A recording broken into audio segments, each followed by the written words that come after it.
Hi, my name is Taekwondo Tracy, former national 100-meter champion of Jamaica, and you're tuned into Elite Sports TV.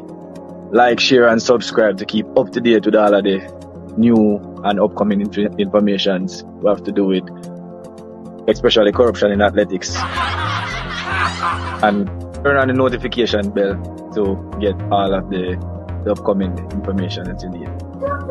This Christmas Eve, December 24, 2023, it's all about Umbrella Evening Brunch, the all-white edition at Caymanas Golf Club. Live performances by the biggest boss, Rick Ross, Bad Juvie Pablo YG, and the Ravers King Ding Dong. Music by Chris Diamond, DJ Kid and Entourage, The Unit, Bishop Escobar, Shabrock and Jerome T. Wire. So get your tickets now at firstonlineja.com or at select stores island-wide. Must be 18 years or older. Drink responsibly.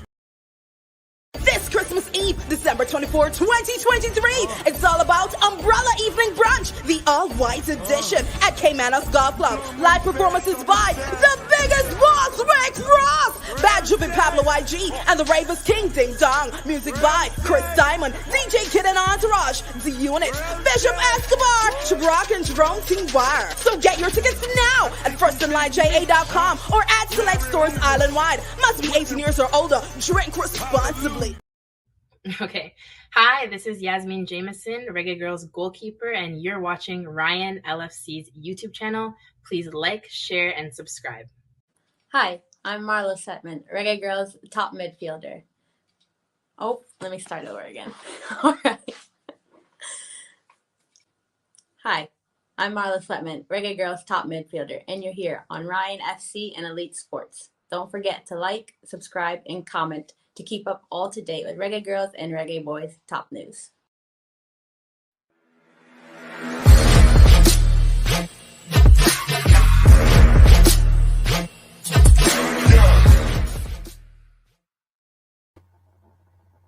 Hi, my name is Tiffany Cameron, Reggae Girls top striker, and you are watching Ryan LFC YouTube channel. Don't forget to like, share, and subscribe. My name is Errol Stevens, former international player and reggae boy, and you're watching Elite Sports TV, Ryan LFC. Don't forget to like, share, and subscribe to stay up to date to get the latest content on the Reggae Boys football. I am Liam Bailey, and you are watching Elite Sports TV. Don't forget to like and subscribe. All right. Enough respect. Good evening to all my viewers and subscribers. Welcome back to the channel. My name is Ryan LFC. People. Boy, it's good to take a break. As I say, people, going forward for this month, you guys will see me missing a lot, especially in this month and early in January because of family duty. My kids are here, and I'm making sure that I'm spending enough time with my kids. Yeah, people, but me have a lot of things to say. You get me? I say, yeah, man, me have a lot of things to say. I know a lot of you guys want to hear what Ryan LFC have to say. So, people, make sure say, when you hit the like button, hit that like button, like up the stream, people. Share your thought down in the comment section. We're going to talk about 98 viewers and subscribers. We're going to talk about Raymond Anderson. We're going to talk about conflict of interest killing the football in Jamaica. People, I am telling you guys this now. We have a lot to get into. So make sure say, grab on favorite peanut colada, grab on a favorite beverage. We're going to get into it, people. We're going to get into it. But first and foremost, let me kick off the show with a lot of fire. First and foremost, cataract. No, man, people, I have to deal with cataract. I have to give him the whip. See, people, you don't know, say, this morning, me I watch Eddie Vision channel. Because I don't know, we're not afraid for call name around here and telling you how we feel. You see me? People, me I watch Eddie Vision TV and me see cataract. Me see cataract on the television couple weeks ago with this Raymond Anderson team. talking about them want justice for the big football and all of them thing there. But fast forward, last night, see, Cataract, I support Raymond Anderson. And people, everybody have a choice. So I'm going to make it clear. Everybody have a choice. Everybody have a choice. Everybody are them own big man. I want to gatekeeping around here. But Cataract always a man that always talk about righteousness. You understand? Cataract is a man that always talking about righteousness. See? And when I see Cataract talking about Raymond Anderson, I say, wow. Wow. This is amazing. This is amazing, viewers and subscribers. This is really amazing to hear Cataract speaking about Raymond Anderson team. Now get me wrong, people. I'm going to get into the commentary and all of them things. Because guess what? I wake up a ansness while a whole heap of people never want to wake up. I want to know my thing go. Now, when me hear about Raymond Anderson having a press conference, me I say, no sir. Where the press conference there? Me want to know where the press conference there. First and foremost, viewers and subscribers, I went on the road early with the kids them. Because I decided to go take them out last night and not tonight. Because I know a weekend and the people them want a show and the people them want to hear from me. So I said I go take them out.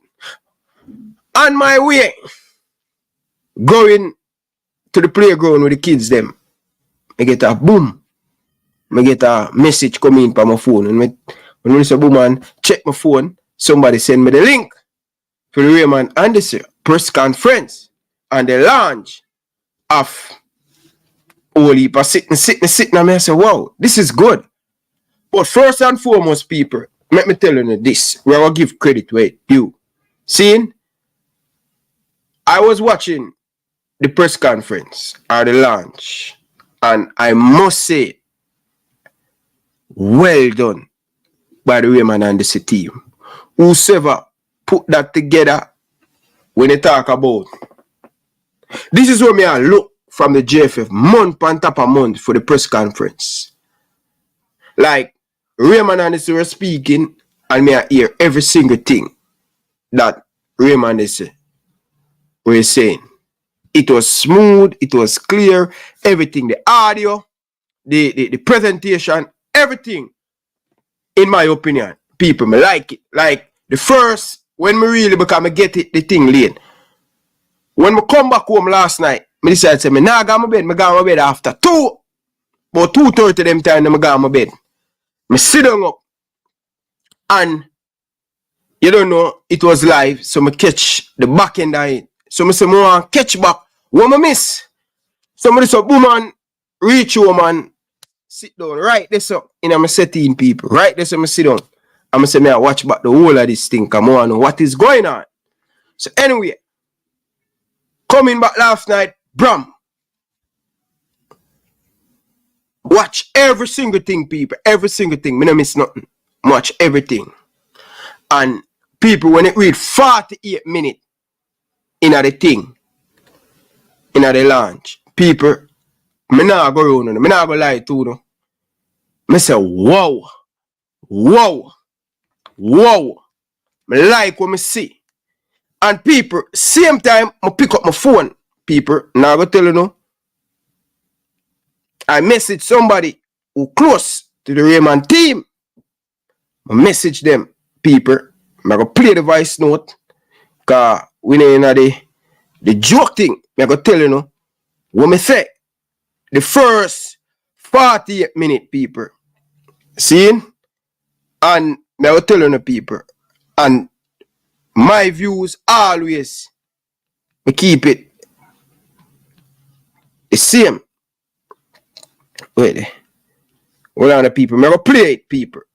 See, meanwhile, me I look for it, people. Meanwhile, me I look for the voice note. I send a 29, I think it's an hour I think 1 minute and odd thing missing. See? So people, remember me couldn't hear. This was my first 48 minute in the thing. But I don't want you guys to know who I'm speaking to, who close to the Raymond and the camp. See? And I remember if I refer to the person with them name, I don't want to put the person on the spot like that. See? Just for look a bit of guidance, people. See? I don't know if I mention the person name, and I don't want for the people them know who close to the Raymond camp. I send a message to them. I say, wow, this is beautiful. I like this. People, 48 minutes in the thing, you know. I like it because guess what? This is what me a ball for the JFF to do. Professional. Doing the thing the right and proper. Why the JFF take it so long to get a professional audio? Seeing? A professional audio. Alright, so people, I'm play it, people. But I listen to it the first 2 minutes, because I never call the person name, and I don't want to put the person on spot like that. See?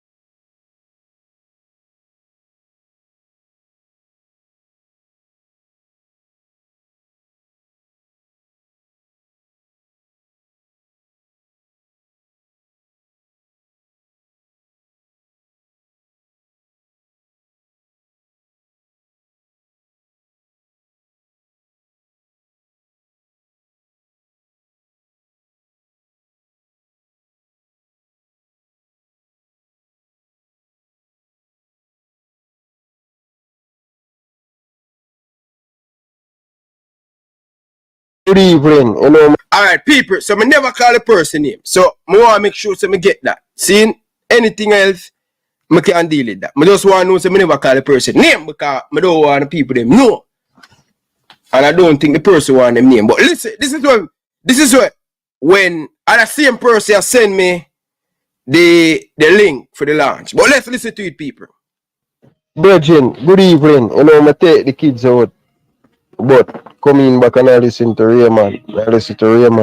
Just reach 48 minutes, Virgin. Really impressed with the item do with this presentation and this launch.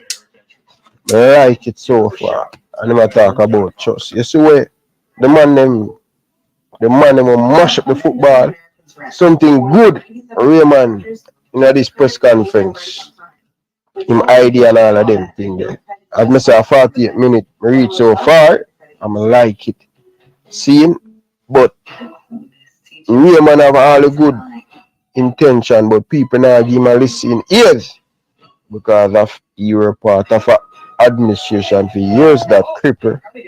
So when I understand where the people is coming from, now me really impressed. Now may I watch out the full and see what the full presentation, but must say I impressed and thing, Virgin. I like it, brother. Everything spot on, the way you dress, you know.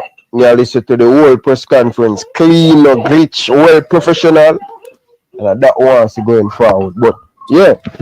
Alright, so people, after me send somebody that close associate themselves with Raymond and the team. People, me not gonna lie to you people. I want the Jamaican Football Federation reach a stage where you see just like how that press conference done last night or the launch, you know what I talk about. You see how proper the press conference run. That what I like to see the JFF thing get up to speed as quick as possible. You see the backdrop of Raymond and the logo and all of them thing there. With the sponsorship and all of them stuff there. That's what I expect from the Jamaican Football Federation. So when we see the first 48 minute people, I say, wow, this is something that I am looking for from the Jamaican Football Federation. Quality that people can associate them brand with the Jamaican Federation, and they're getting back something in return with the Jamaican Football Federation. That was me, Ryan LFC, really, truly, I look forward to see. So when we see that, I was amazing. But people, further down in the launch, people, I now go around on the people, some very good point make in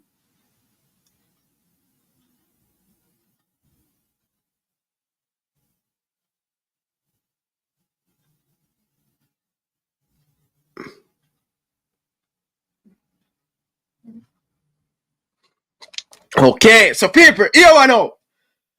So somebody from the JFF, I watch the program and them send me a message. Seeing? Me not go lie, still, and no disrespect to the people them from the JFF. But you see, if you need help, forget all of these proper thing that done at the hotel last night. Whosoever help Raymond and the team to get the stream professional, seeing? That's what the JFF need to do. Me don't want any excuse from the man them. We need the best. So if you can't do it, you seek guidance and try to get help. Don't dig at Ryan LFC. Don't believe that I am trying to discourage what we do. No, me I tell you, say, I want to see the thing better. If me, Ryan LFC, can get the thing the right and proper way, no glitch, no stick, the people them can see me properly. That's what I'm expecting from the Jamaican Football Federation.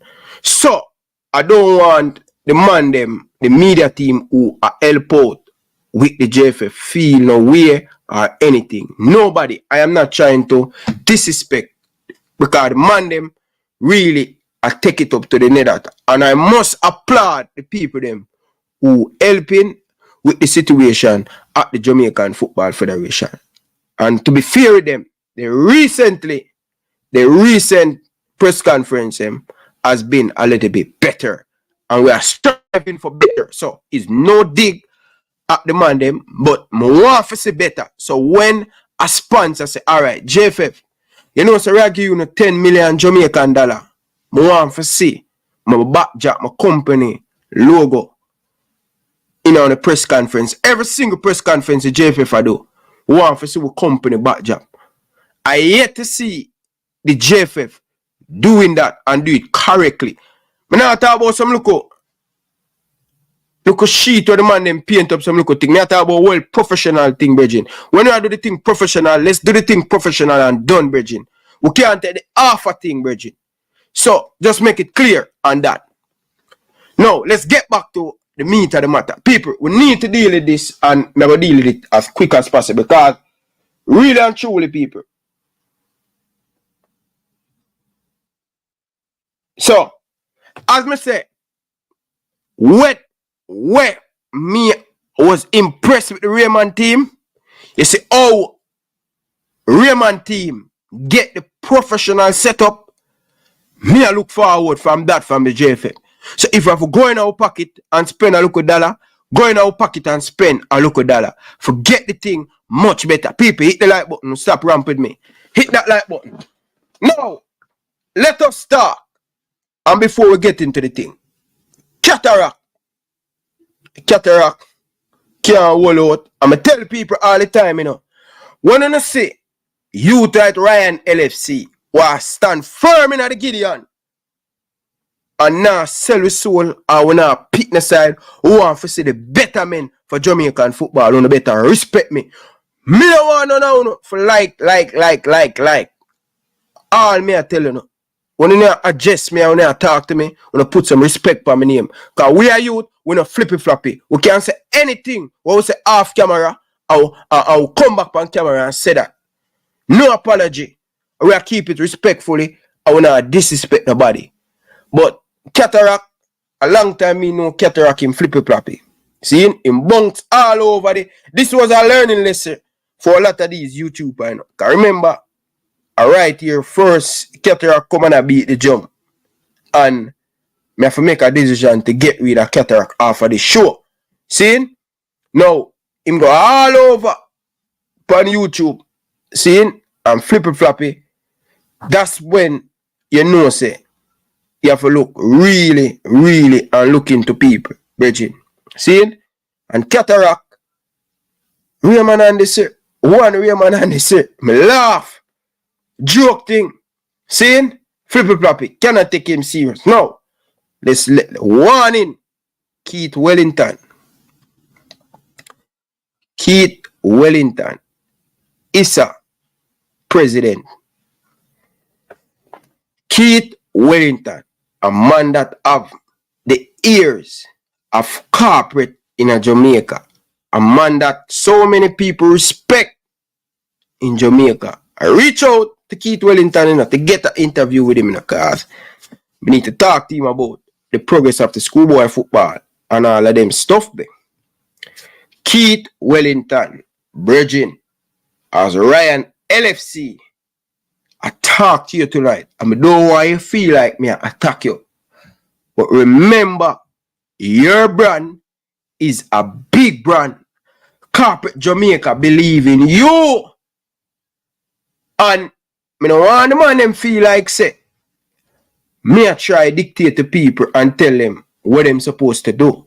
I am just giving my opinion. People may not like it, but the end of the day, most of the time, Ryan come out and people say Ryan is right.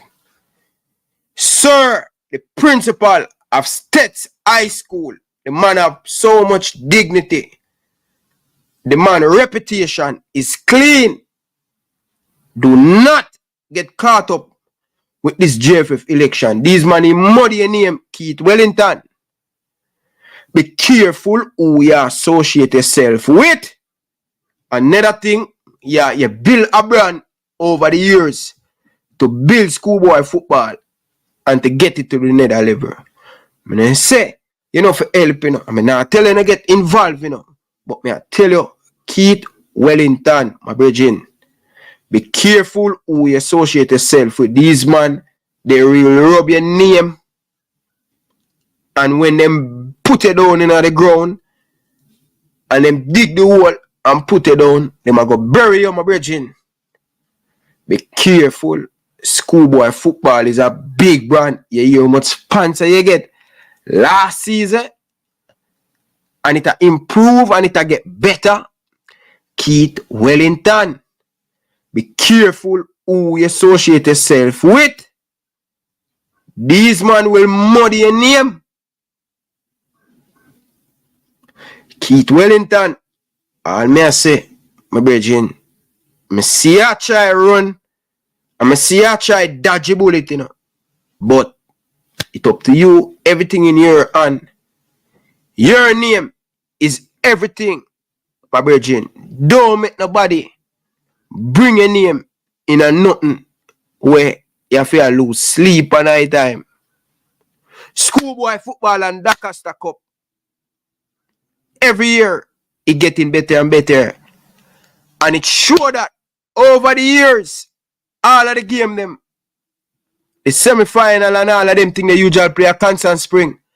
I play a semi-final against JC at Constant Spring in the Walker Cup.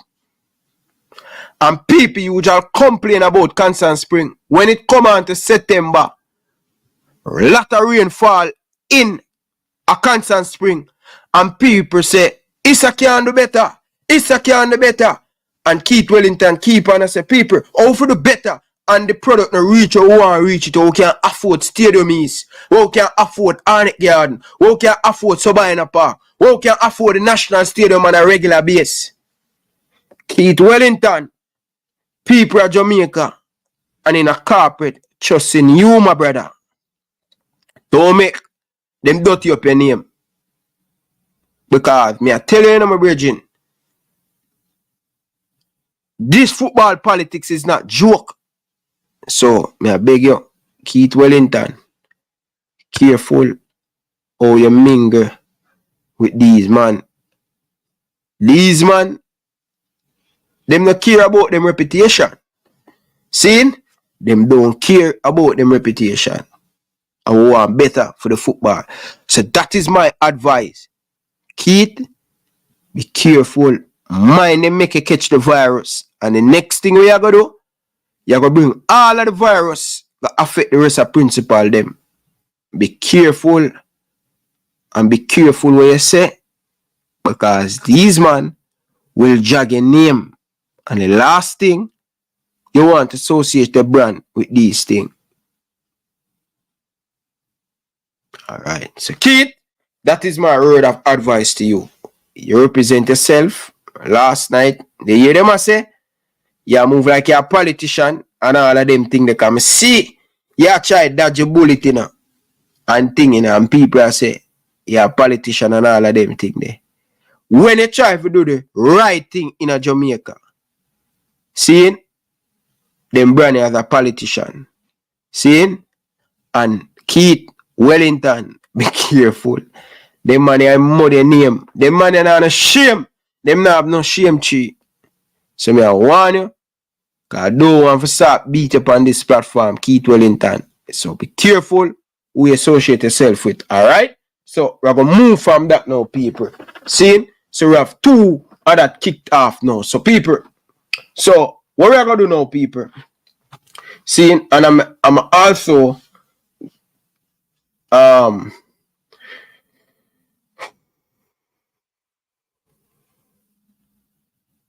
see, hold on the people. People, smash the like button.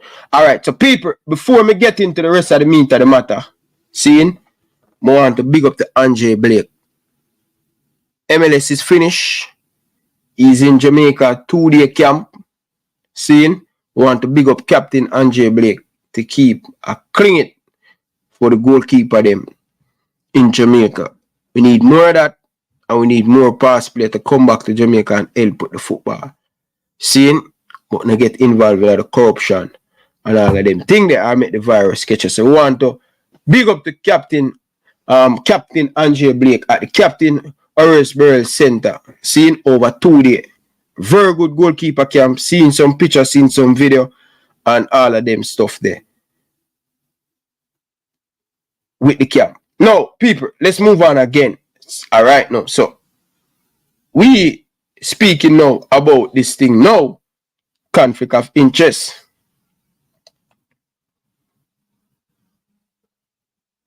Conflict of interest, people. Conflict of interest. People. Conflict of interest.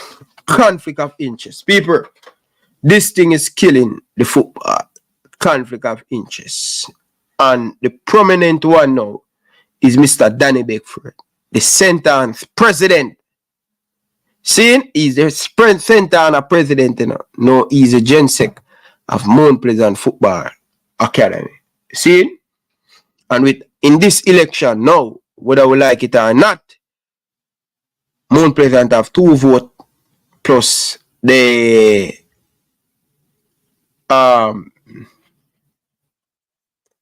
CEO, not the CEO, the GenSec have 2 votes. Conflict of interest again. And people, let me tell you this, people. One of the key things I take away from Raymond and this team last night, people, are the same people them. Are the same people them are recycle in the football. And that not good. The same people them are recycle in the football, people. And I'm worried about that. Seeing? Honestly, I tell you the truth, brother. I am worried about the same people them are recycle in the football. I say Popo is a footballing warrior, a man that give lot back to football, spend a whole heap of money in a football in Jamaica. But honestly, Popo just needs to stay a Montego Bay United. If him there, Montego Bay United. Like the thing them will come out of Popo mouth, him have good intention and all of them thing there. But when the man them brain still there and I look at matches backs and still in the 98 thing. 98 thing, the 98 thing, a problem, people. You see this 98 thing, a problem. You get me I say? Yeah. So, alright, my correction, stand correctly, because you know stand correctly. I thought Mount Pleasant, is it 2 vote Mount Pleasant have? Mr. Man of Steel, when them have, is it all Premier League team have the 6 Premier League team that finish from 1 to 6 have 2 vote? What them change that now? Or the parish president them only have 2 vote? The parish president and the vice president or whatever still, but stand correctly. So Mount Pleasant definitely have 2 vote. See? Alright, so yeah. So people, this thing now, where me worse? Yeah. With the Popo and thing, people. See, as I say, Popo has done great. But you know people, like you see, Raymond, one of the biggest issue I have with Raymond and this, see, Raymond and this is similar to my crickets. And this is just my opinion and me looking at the situation. I don't think Raymond and this is that leader, you know. Alright, just a second, people. Let's take a phone call. Welcome to the show, Man of Steel. Yeah, what man? Me there, man. We are dealing. Me there, man. I'm going to explain the voting thing now. Just quick, now take on. So 57 vote in an election. Pillar 1 have 26 votes. Pillar 2 have 16 votes. And Pillar 3 have 14. So the 16 votes in Pillar 1 is each of the 13 parishes them get 2 votes. So normally they need to have 1, but then get 2 votes. Which is 13 parish, 2 vote, 26. Pillar 2 have 16 votes. Now here are the 16 votes in a Pillar 2. The last Premier League event, the one before that. I think the one before that, yeah.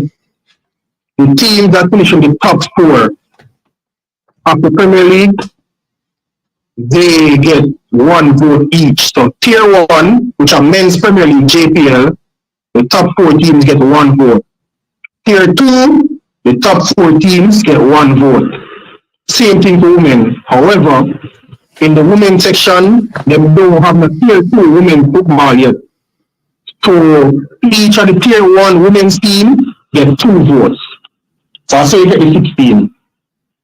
And then in a Pillar 3, 7 organizations, 7 affiliates, each getting 2 votes. So I think the 7 affiliates is ISTA, Referees, PFJL, that's a ON like Chris Williams and thing, Coaches Association, Past Players, Beach Football, and I think Intercal are the 7 entities them where them get 2 votes each.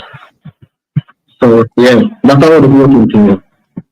Oh. So no particular 1 vote. Yeah. But when it is start out, it's never 2 vote. The team them will finish top 4, top 6. No, it wasn't always 1. So probably me not mix it up with the parish president. Them have 2 vote.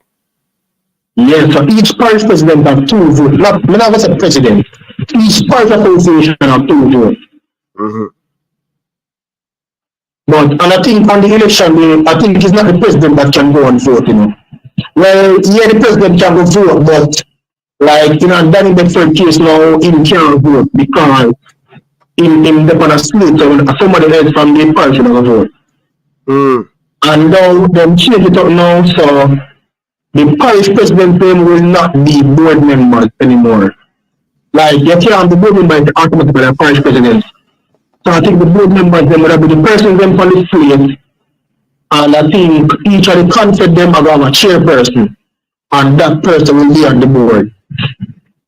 So like we have South Central, Western Content, I think, yeah. I think the 4 content I go out. So them, I think now you have Cassava, St. Catherine and St. Thomas, they go from 1 content. And from that, they will have a chairperson to that content, and that person will be on the board. I don't know how them going to appoint the chairperson. I don't know what them order for. Oh. Yes. Oh. Yeah. So they basically they move away from the 14 parish people who were on that board in the JFF. Yes. So the only way you're going to be on the board now is if you're a content chairperson or if you're on one of the slate. So like the vice president, the man and people that be on the slate. So you know, so they're going to be a part of the board. I think the board are going to make up of, I think 11 persons now going to make up the board on the member serve, right? So it's about 11 what they want on the board now. When the calculation is complete. I think it's about 11. I may stand correctly, but I think it's about 11. So, yeah. Yeah. But that's how the board them have allocate. So, I guess you could have said that in Bedford, based on the position now, you could say it's a part of the organization that have 3 votes, I think, but that's my own feeling. I think that there are a lot of people who are affiliated to different camps where are a part of organizations that have votes. So, yeah. yeah. But Brian, I'll ask you a question before you leave. As a footballing person who know about the inside and out in Jamaican football, what are the people inside clubs thinking about this election? What you think are going to happen with this? You think it's going to be a close one? Alright, so you see in every election, the truth is in every election, the person who is already on the inside, meaning the group in the power, them usually have the advantage. So if you look on people politics, JP in the power now, and election time will come, JP have an advantage because they're in the government. Them can put funds in place, them can make things happen. So if you know it's the election time, government start fix the road. Because them in the government, them can do that. Opposition, them can probably fix the road, but it will cost them more because they have to use their personal money and get sponsors. So and them understand, they know what's going on, and them can do things where can solidify their position a little bit more than you on the outside. So the truth about it is, I mean, I think just election is no different. I think as it is now, with its team or slate of people are them have an advantage. Now, I mean, I think it should have been that big of an advantage because, and this is not an outside person, you know, it is somebody who is in the football, so in kind of in the know how it should be. I don't think in that knowledgeable about the election process or the process of the JFF constitution and stuff. And I don't think he furnish himself with persons around him who have that knowledge either. So I think that's where he's at a star disadvantage. But from my own perspective, I don't expect Anderson team. I don't expect Anderson to win. That's one. That's just my feeling though. But 2, I don't, based on what I've heard Anderson say, and the people who support him, I don't know if it's the right thing for a person like him and his people then to come in. Because as we say, when they start telling about go back to 98 years and local camp and local players and them thing leveraging, and them start telling things them kind of get fair now. And it's not like, and it's not a man who have them local players, but we have to also be realistic better. And know that there's no way we have players in the Diaspora who are far more developed and advanced than any player we have here locally. That's just the truth. So we have to, we don't want them, we want our local player them. That just sound like some selfish football talk, brother. You see me? So, and the truth is, Raymond is not been in the JFF. He's been in football for almost 40 years. And the team go on an interview and he couldn't tell you one thing when you to help football, you know, all the time. He couldn't tell you one thing. He said, yo, I'm dealing with this. This is my legacy and this is what we can bring to the program. You get me? So, you don't know what I don't even know if him coming in will make any change. I am hopeful that the people who are there now will probably evoke some form of change. But we kind of sure say in my mind that him won't do that. When I think about and we need to go and talk with her and things and yo, remember brother, we are there's a point in time when we are going to go a congress, keep a congress and talk about congress and people. We need somebody who can represent the football world, brother, and can talk or whatever. Well, maybe you must have the people around who can help you through that. But when it still, we have the people that what worried you when him step outside. Yes, so people that talk, this man, some kind of YouTube interview that they can't articulate himself in struggle and he just have said some few things, brother, when he can't help you, brother. So I don't know what will happen, brother. And as we said today, we have to start the money man for him show.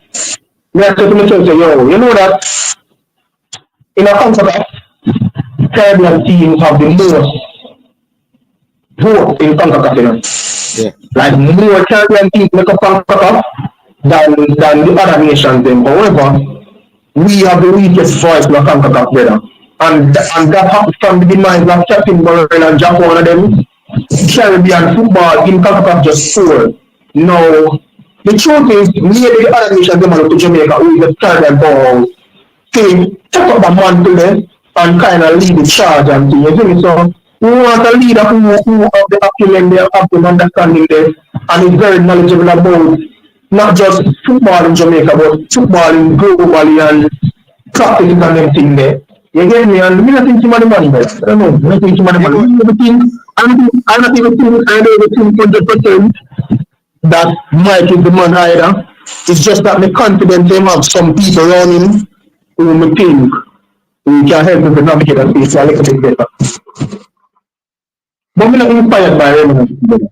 And as I say, in Congo, no one complain about the constitution, but when he never take around the president, when he was going to be Mike's vice president, and in the RI with the constitution, you know, he never have the problem with it.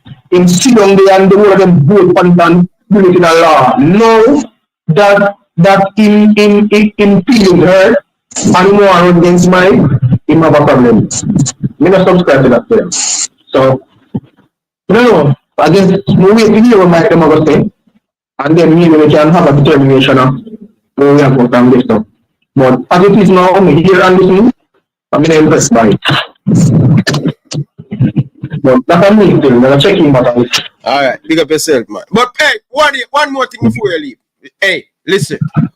Listen, cause me's not a good man who can speak neither, you know. See? But if Anders have some strong part, speaking is not him biggest thing, but him have some other strong point. If him have them, we don't know them. And he can't tell me them, so we don't know him have them.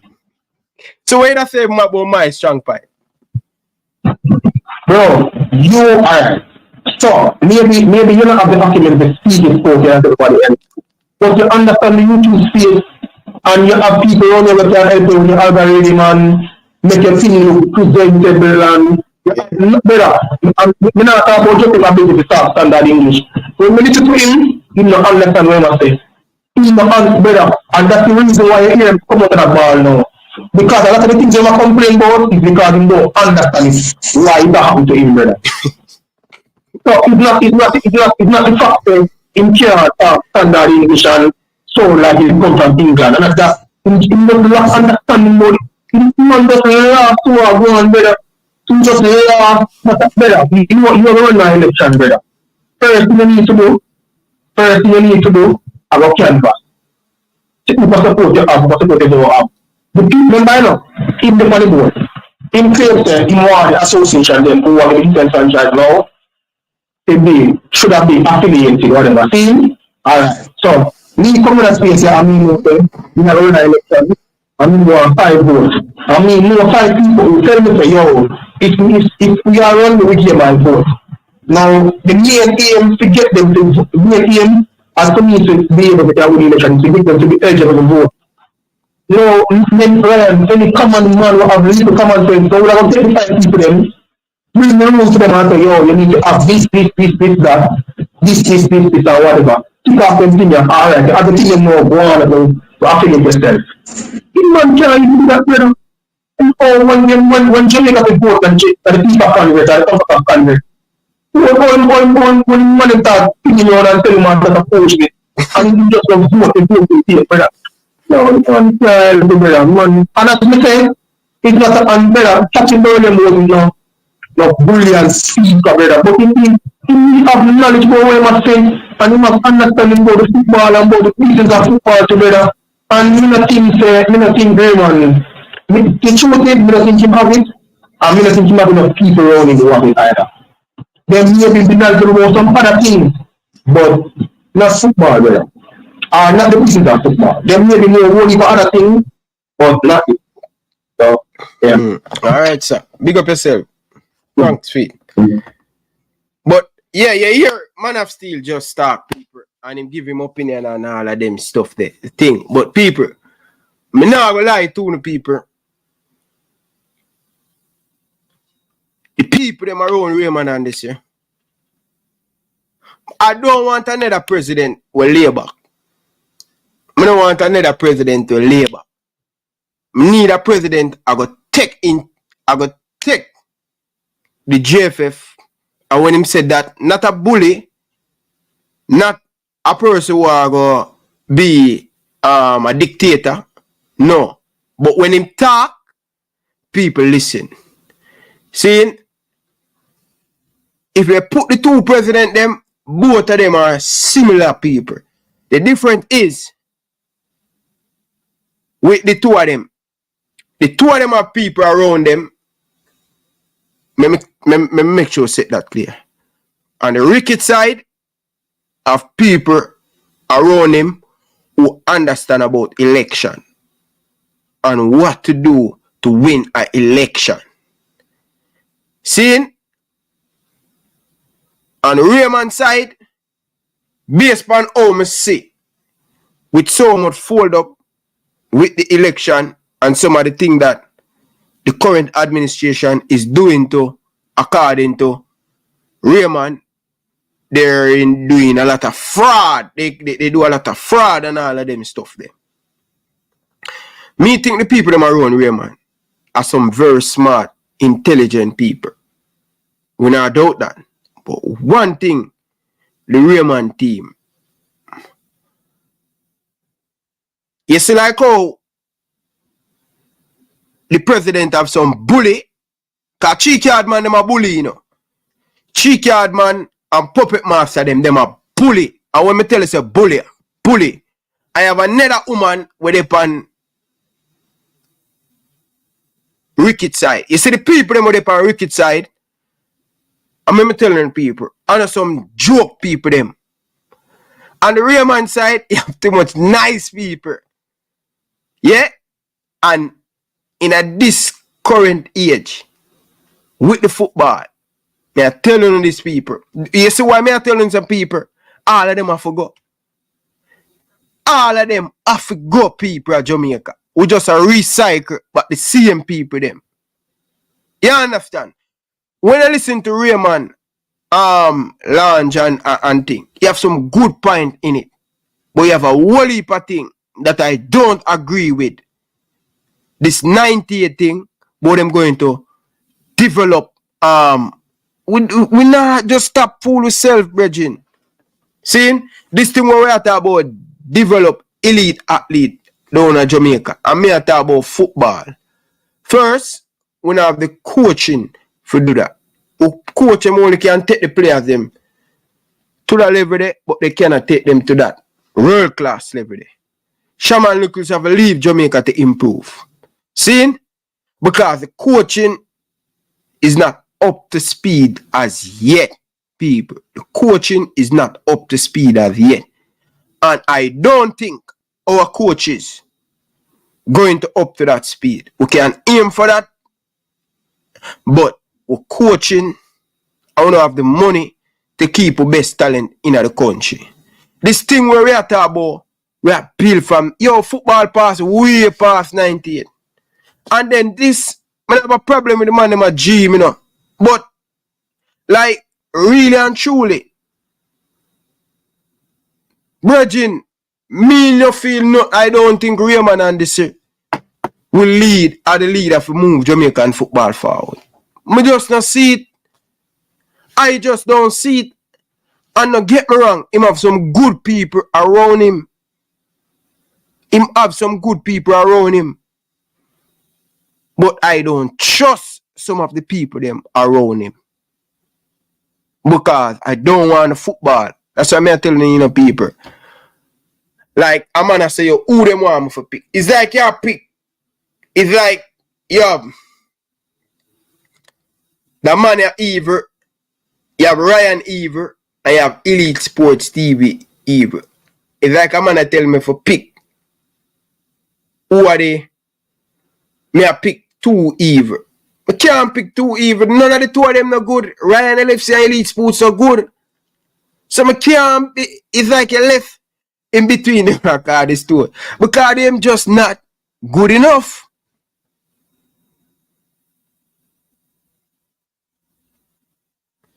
Bridging, me no know people. Me just no know, Bridging. You see what me want? A normalization me want. A tap me want.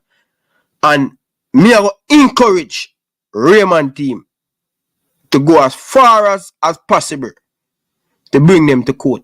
And then FIFA just step in and just run out everybody. And that me want, you know.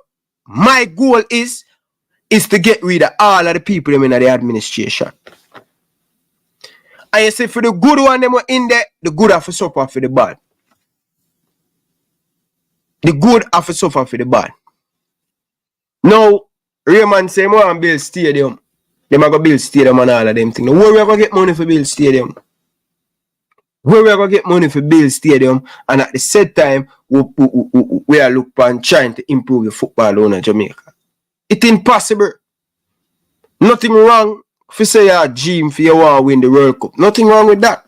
But at the same time, people, me not see if realistic, if you want to win the Nation League or the Gold Cup, I could have said, yeah, but the World Cup, you know how much English-speaking country win the World Cup? Just check it, how much English-speaking country win the World Cup. I don't want the man them use this and use winning the World Cup out of context, you know. Yo, Bridging, listen, it's a reason why Brazil cannot win back the World Cup. And Brazil have world-class player. It's a reason why they haven't won the World Cup for over 20 years. It's a reason why Manchester United, last time they win the Premier League in 2003. Arsenal, the same thing, 2003, 2004. All of these things happen for a reason why them not win it back. Liverpool, it take them 30 odd years.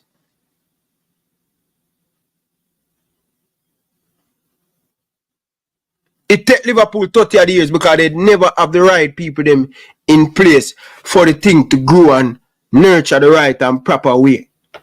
And then find club. And club bring in whosoever I bring in. This thing where you get success in football. And on a joke thing. You can get a look of buck-ups. But you talk about good governance in a football. And be honest. I can't tell us that these people in the JFF honest. Remember this same show. Cheeky man and the president and the whole of them come on this show. And said 2023 going to be the best year in a Jamaican football. When you talk about money. Man, people man run a fool, Virgin. Them man are yet to convince me and prove to me, say them worthy, them trustworthy. They are not trustworthy. Them only talk. Adidas deal 2023, the biggest year in a Jamaican football, Virgin. And check how much hiccup we have in a Jamaican football. Check the hiccup we have about the reggae girls, about the reggae boys. Under 15, under 17. Check the hiccup them what happen. And the cheek yard and my cricket administration. Whole heap of hiccup, whole heap of problem in the thing. Because we have too much people in the thing who are dishonest and cannot be trustworthy. The man them cannot be trustworthy. And that's why we at the stage in the footballing thing, Bridging. So Raymond understand him team. When you say some nice thing. When you are making some nice thing and some nice point. But for me, I don't trust trust none of them things they want to tell me. Me not trust it. You have to come prove to me say you're different. You have to prove to the people and the public.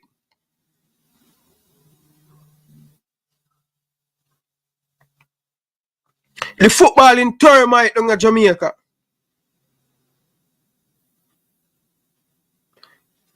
But people, Raymond and this and him team, they make some good points about grassroots and all of them stuff there. But I wish them going in a little bit more deep. Talking about grassroots, them are going to start from basics come up. Because everybody talk about this nice and this pretty thing. See? And that's one of the biggest issues me have.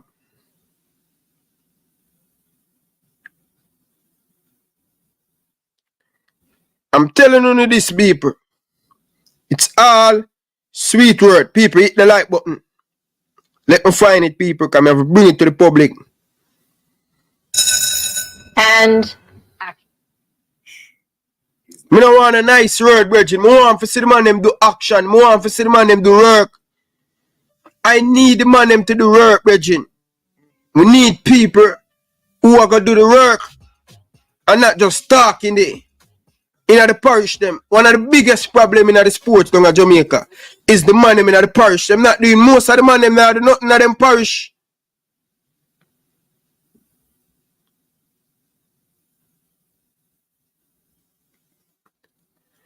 Most of the man them not doing anything. And by the way, Raymond, why you never read all of them things to we, Virgin?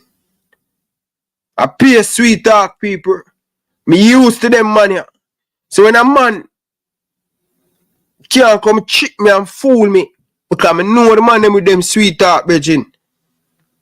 The man them very good at doing a lot of sweet talk, people. I'm telling you this right now. These man, be careful of these man, people of Jamaica. They're sweet with their mouth. Trust me, and when them get into the position, I remember when Mr. Chung take over as the Gensec. He have all of these good things. And the biggest takeaway, I'm going to need eyeglass to see. Me interview Pow. And the man them don't have nothing good to say about players that representing for Jamaica in the diaspora. Me hear none of them are involved with players from the diaspora. I talk about players from the diaspora. You understand? And that's so we are get our talent them.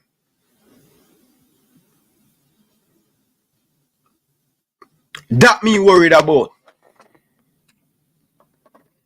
Too many yes man round the thing, Virgin. One leader who go lead from front.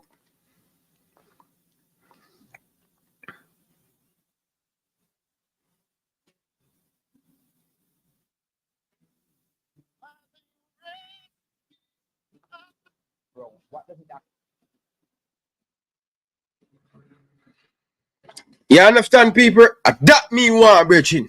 I want to see the football lift up and I want to see the football evolve the right way.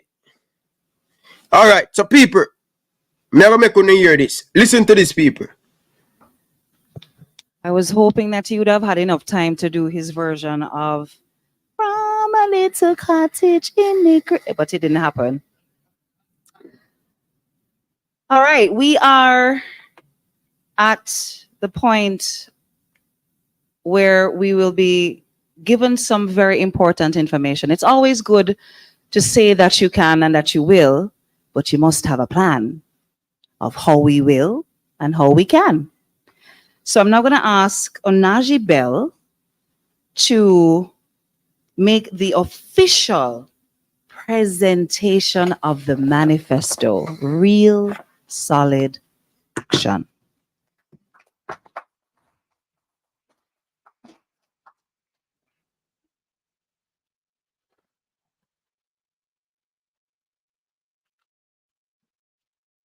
Good night.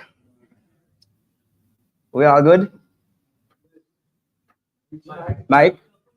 All right, sorry. Lord, you have to make my nose on the shot. You couldn't just go so. Good night. All right. First of all, I just want to express my wholehearted gratitude to candidate Anderson and his team for allowing me to present this dream, his vision, his manifesto, if you would, for the next presidential election. So, without any more waits, let's get started. Okie doke. So, candidate Anderson says, in his own words, these words, with a vision to propel Jamaican football to new heights. As a candidate for the presidency of the Jamaica Football Federation, I am committed to ushering in a new era of transformation and progress for our beloved sport. Together, we can shape the future of football in Jamaica. And believe me, I don't know about you, but I'm very excited about this. Okay, his manifesto focuses on 8 key points. Rebranding Jamaican football, establishing a youth development program, developing women's football, regaining stakeholder trust, investing in fields and infrastructure, establishing local senior elite squads, and finally, facilitating and encouraging qualifications. Now, the thing is, once we start with rebranding Jamaican football, it's kind of a thing that everybody throws around. What does it actually mean when you say rebranding Jamaican football? It is essential for the JFF to demonstrate a commitment to improving the sport and fostering a positive and transparent environment to regain public trust and repair its image. Let me tell you a story. How do you feel about match day? Reggae boys playing later. Reggae girls have match tomorrow. What's the vibe? You putting on your colors? Or is the entire city shut down like Sacramento, California when the Kings playing? No school? We're all painting our faces purple? What's going on match day? Or we're at work, right? But candidate Anderson says, no. The team is in town. This is a national festival. We are walking and we are smell the soup. And we are smell the Bob Marley. We are hear the Bob Marley bass line, the doom, doom, doom, doom, and the stereo top a clap up. And we're walking in the stadium and drummers on the right. And the Dwayne Stevenson free concert is on the left. Let's not forget the Damian Junior Gang halftime show. And after we win 4-Love and his beer vibes, right? We need that sort of enthusiasm. I remember seeing it as a child, didn't understand it much. Color-coded, yellow over here, green over here, grandstand is, the place is a vibe. Why? The reggae boys and the reggae girls are in town. We need to create a new energy, a renewed force amongst our populace and amongst our football enthusiasts. That once it becomes match day, we're there in full support. And of course, that starts with trust. That starts with the JFF and the Federation fulfilling their promises and living good to their word.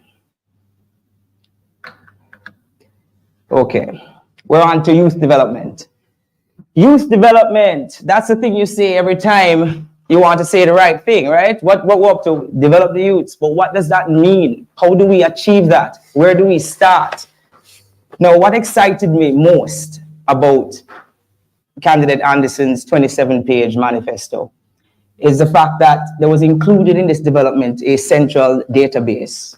As it says here on our slides, a central database will be established to track the development of every youth player in the island's football competitions.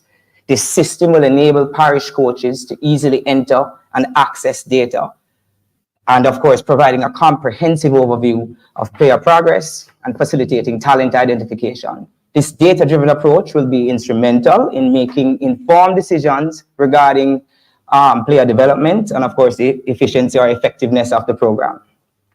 Now, basically what we're trying to say, imagine for a bit, we have a standardized curriculum put together by our technical director.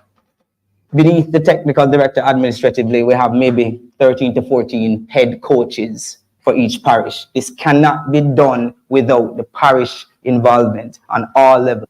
People, you hear that? This cannot done without the people them in the parish. And by the way, people, I'm impressed with this. But I'm telling you, I'm not going to be the one give people the benefit of the doubt. Me want to be proven wrong. And me come back and make video and say, boy, if Raymond and the team going in 2020, 2024, boy, me disagree with a whole heap of thing. And I never agree, me never believe. I want to reach that stage where I can come back and make a video and say, people, me did wrong about them. Let me tell you this, people. With all of this thing, with Raymond and the team say them are going to do, it's good for when they're on the outside and say you're going to do all of these things.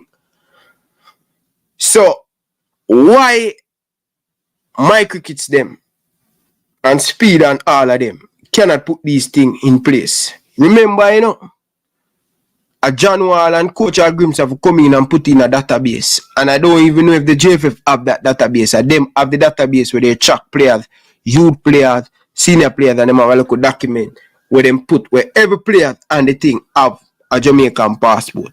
See, the JFF have none of them thing there. So I curious, I'm glad when them have mandate and all of them thing there, you know.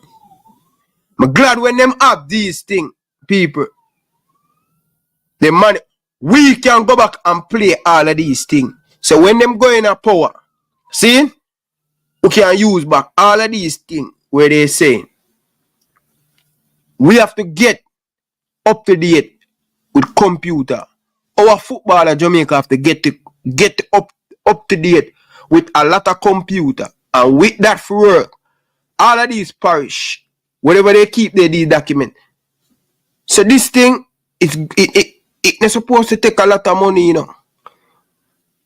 But when them get in a power, them now do all of these things where them say them a do. That is my biggest problem as a youth, grew up in a Jamaican, and when people try to get in a power. I see it in a football politics, and I see it in a government politics.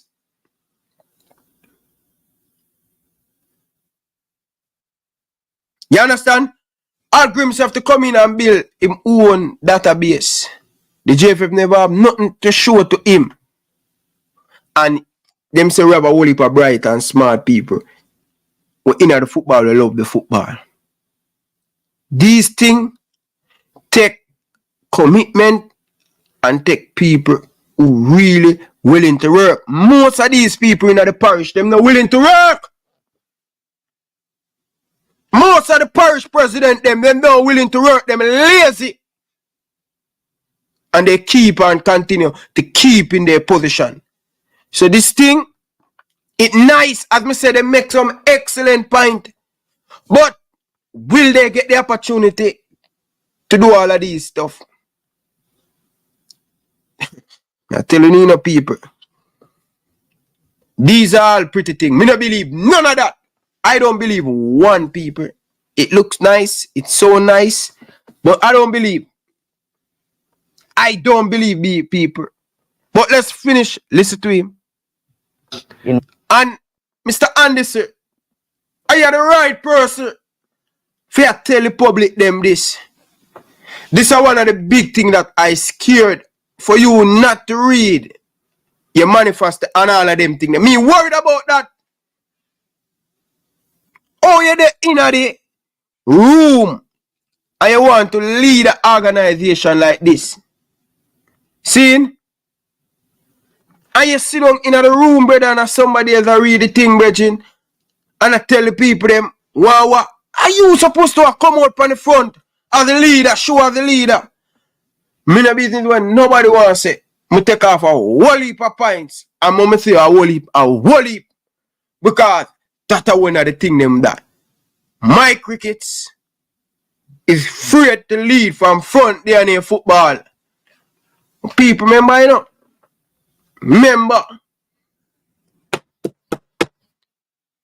Remember, politician come on my yard gate and tell you what them are doing all of them thing there.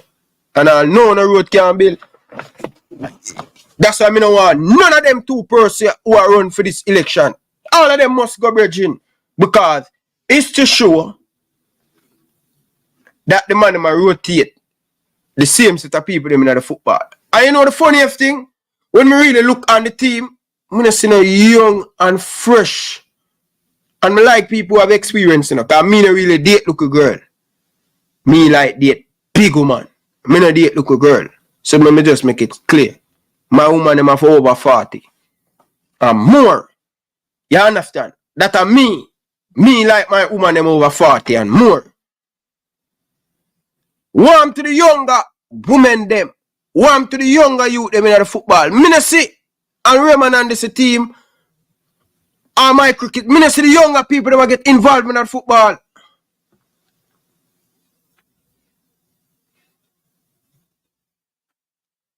Involvement on all levels, right? Jamaica is an island, right? And these coaches now have other sub-coaches which gets granular on the ground and reports to the 13 coaches who then report back to the technical director. And of course, it's data-driven.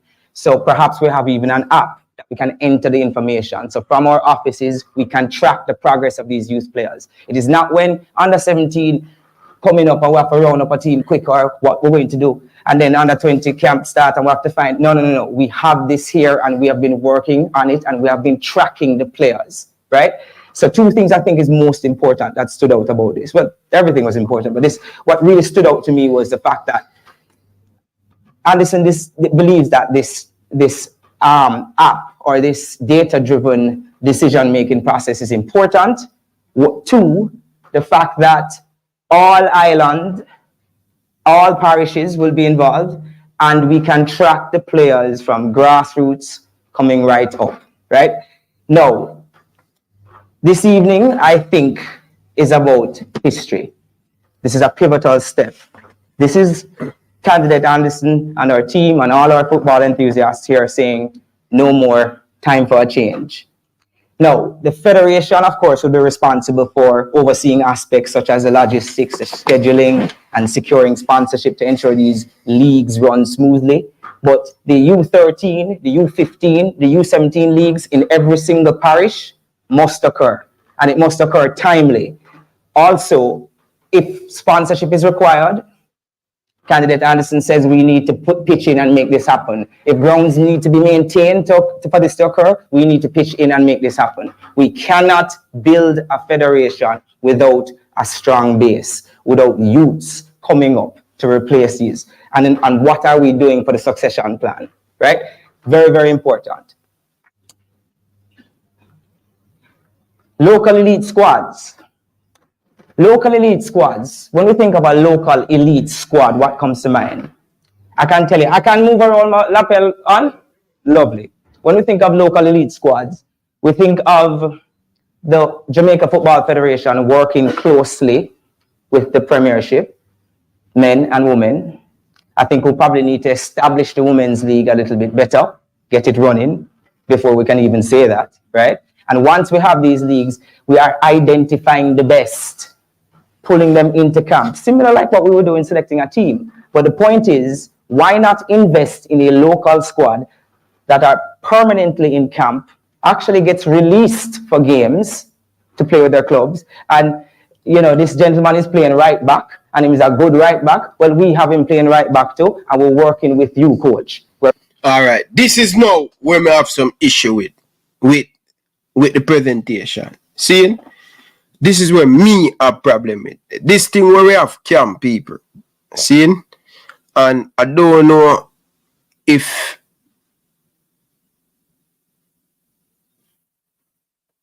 the young man understand how the FIFA thing works. And 98 was 98. But this team, in this current, now even talk about international. Let's leave international out time. Mount Pleasant to have pay how much baller, some crazy money. See? You think Mount Pleasant are going to allow them player play camp 4 days out of the week and just go play a match? You think Mount Pleasant will allow that? Mount Pleasant are run a business. You think Cavaliers would allow that? You think all of the team them in Jamaica would allow that go on camp? Virgin, and this is where we are talking about. We live, we respect 98. I respect 98. I respect the history of 98. I respect all of the ball of them. But really and truly, we can look at some of the things that happened in 98. Because football, it evolved. But nothing really changed in football. Football evolved at the same formation them. 4-3-3. Normally, 4-3-3 go to style, then it come back. 4-4-2 go to style, and then it come back. It rotate and it come back. See, all of these formation rotate. See? Saying this, my brethren. When we are talking about having camp, it's good to have a one local camp every now and then. But just the other day, I agreed to have the camp. And coaches is balling, say the players them a come back tired because the players them a do too much work when them got national duty. You know why? And this is the next thing. The clubs them not training the players them hard. Remember the Cavaliers striker. What's his name again? People, is it Andy same name? The man said the first him ever change so hard in his life. When him go on national duty. So where am I do a Cavaliers? Where am I get a Cavaliers? Remember, you know, you're there with a club every single day. Remember, you're there with a club every single day. And the 2 times you got national duty, your ball say the training on a different level. Virgin, want to stop this 98 thing, Virgin. Let us move past 98 and let us build. We have the players them in the diaspora. We use them until the players them come up to the standard to these players. You're going to have every now and then you're going to have a Whisper. Every now and then you're going to have a Kareem Parish. Every now and then you're going to have a Shaman Nicholson. They reach a certain point in them footballing journey, you send them off to Europe. This thing we're talking about, we're going to camp in a 98 and all of them things. Them days are done. Them days are done. Them days are done. If you now make a national Premier League team at the age of 16, 17,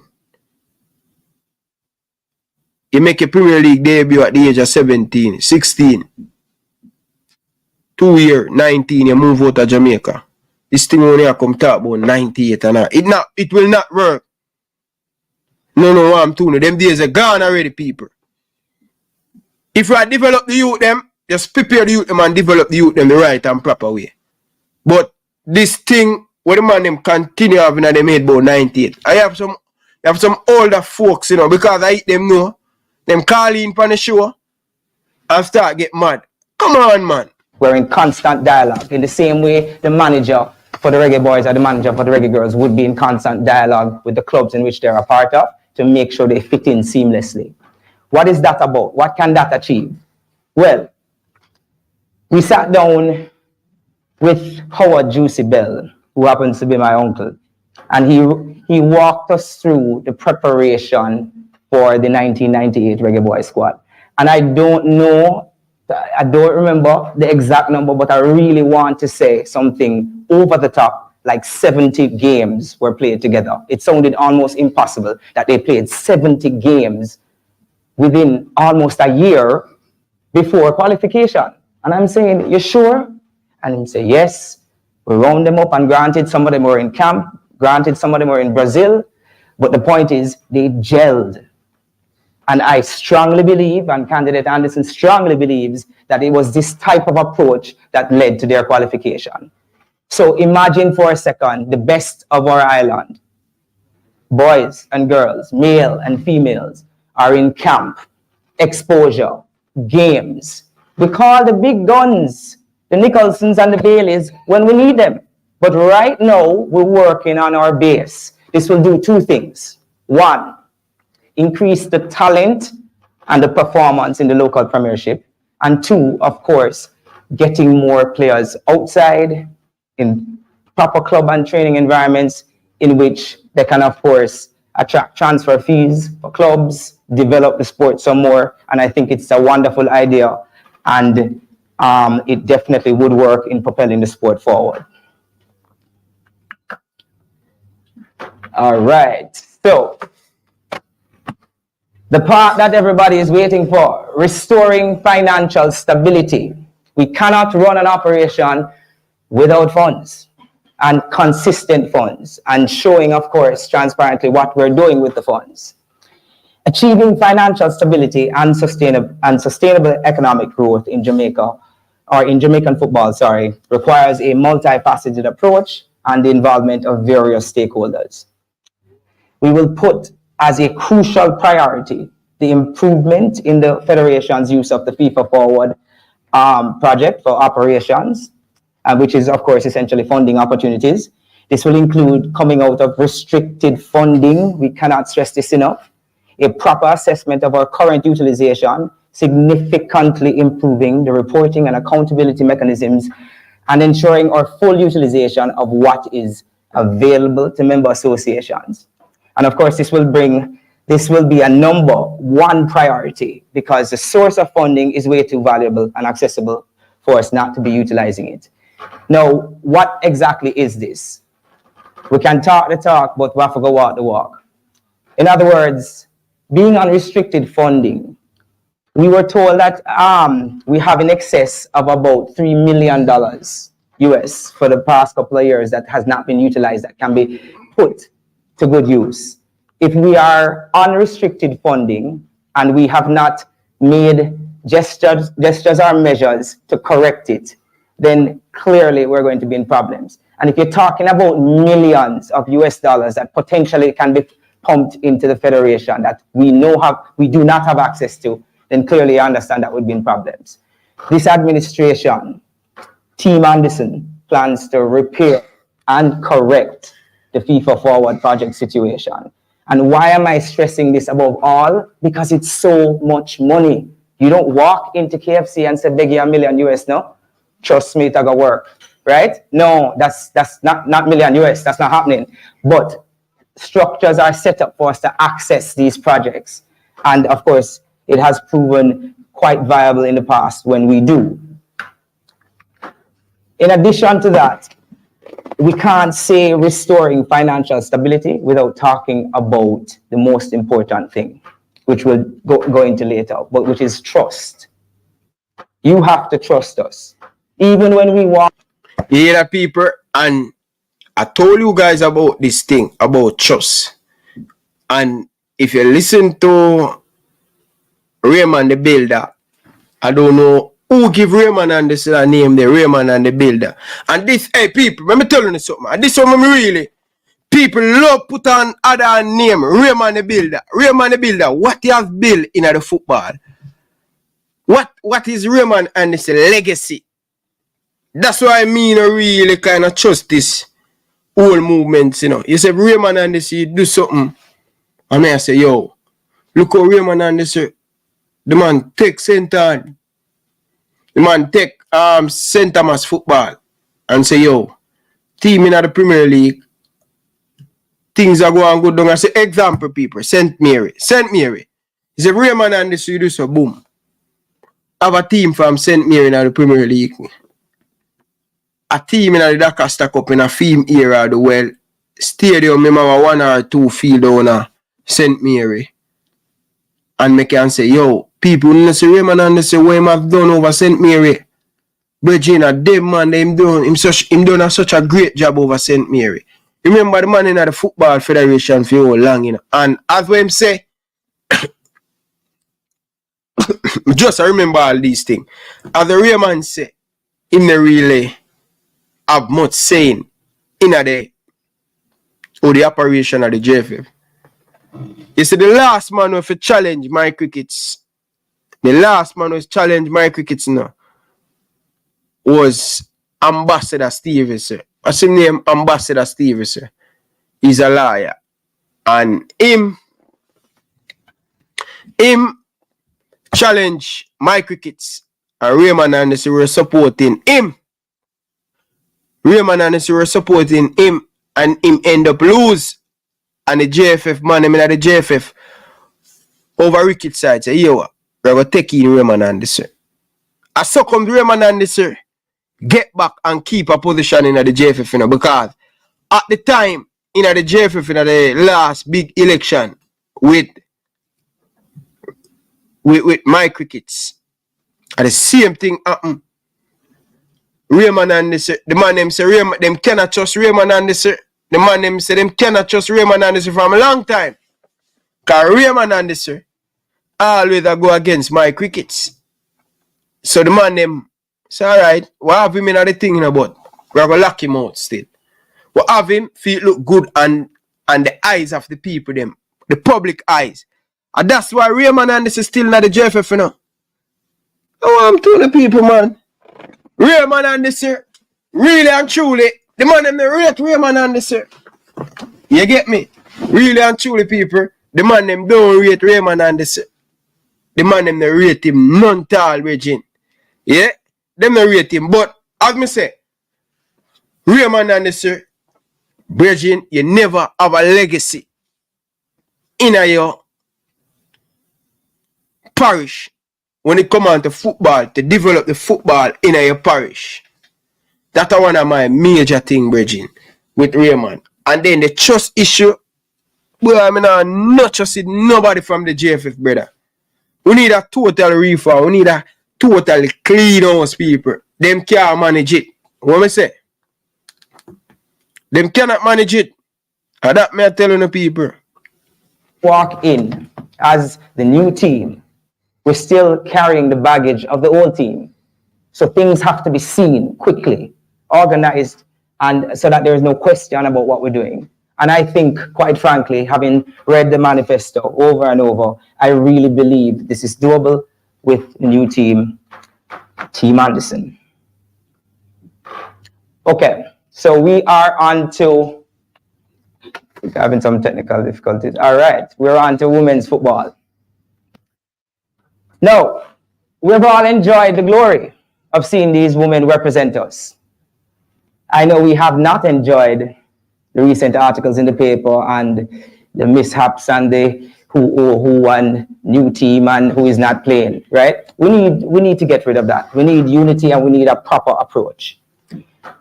Now, the thing is sometimes it's very difficult to demonstrate a new approach when really and truly you're just doing your job.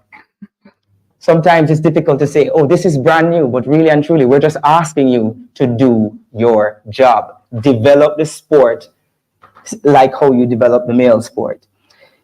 Developing women's football in Jamaica involves a series of steps and strategies to foster talent, increase participation, and ensure long-term growth. Now, to build a sustainable women's league by drawing on the clear example of what a league has done to develop some of our current successful players is paramount. An annual league will be placed on set dates on the football calendar. We will initiate the formation of a Professional Football Jamaica Women's League, PFJWL, constituted primarily of club representatives, as it should, and independent directors. Now, the PFJWL would be responsible for the commercial growth of the league and the sustainability of the club's structure. Now, the thing is, we have a whole lot of enthusiastic young girls who are able and willing. I had a sit down with Khadija Bonishaw a couple years ago, and basically she kind of went through what the elements that came together for her to become who she was. And the majority of what I was hearing from Khadija and hearing from other players had to do with playing with boys. I grew up on the corner and I play with the whole of the boy them, and that's why I good. You alone, one girl. Sometimes you go to a competition and it's an under 10 competition. You have several boys, one girl. Where's the girls' team? There is no girls' team. So if there is no girls team in Grassroots, and there is no girls team for under 10, under 13, under 15, under 17, where are we headed? Where are we headed? The last initiative, in my opinion, looking on, came from outside help. It came from us appealing to stakeholders who cared. The Bob Marley Foundation, Sidela Marley speaks for itself, right? But the point is, it was an emergency situation, and it's always an emergency situation. Let's not make an emergency happen. Let's plan for it. We should be looking at the successors right now for the next reggae girls, the next cycle of girls, I should say, who we know and have been playing and we can relate to, rather than only looking international for who have a Jamaican passport that is playing, and we kind of skim at the top and see what we can come up with quickly. Instead, and it make a valid point about putting things in place. I'm now go around on the paper. You see, this thing where I must say it's good to get the grassroots program up and running, but me no know people. Me no know because you know people. You have no people. One of the things that will really kind of bother me, a Popo, Carville Stewart, that two person where don't really like the bag of Englishman them. You understand? But yeah, so it makes some good point. And that's why we need to put things in place. And our back-to-back females World Cup we went to. Right? And we now have a proper women's football in Jamaica. But tell you, JFF already said, it don't make no sense when you have a bag of women's team. No, sorry. Your people need to go join up with other team, Bridging. Too many women's team in Jamaica. I would have the budget to serve them the right and proper way. All we need is 16 team. 8 in the top flight and another 8 to come in another 2 to come in the top flight. So you have 16 team. See? And you just put the money and build it out in the academy and in the build out the money in the academy and the clubs and the grassroots program to develop the right and proper way.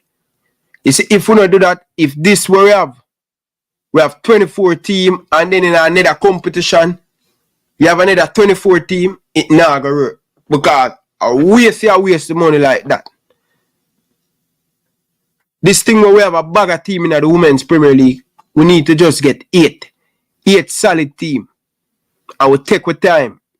The build upon that. Make women's football get more popular in Jamaica. Partnership program. You understand? Because everybody in a CONCACAF a catch up to it. So make some valid point on this. Cause check in the reggae girls team, how many of them come from Jamaica. But in my opinion, I don't matter where they come from, they might represent Jamaica. That's what I care about. They have a Jamaican passport, they're a Jamaican. You understand? And that's the biggest issue the man them have down at Jamaica. Instead of them stop complaining about where I get so many players in the diaspora, what we can do for reach and level the playing field with the play of them, both men's and women in a Jamaica. What we can do for level the playing field?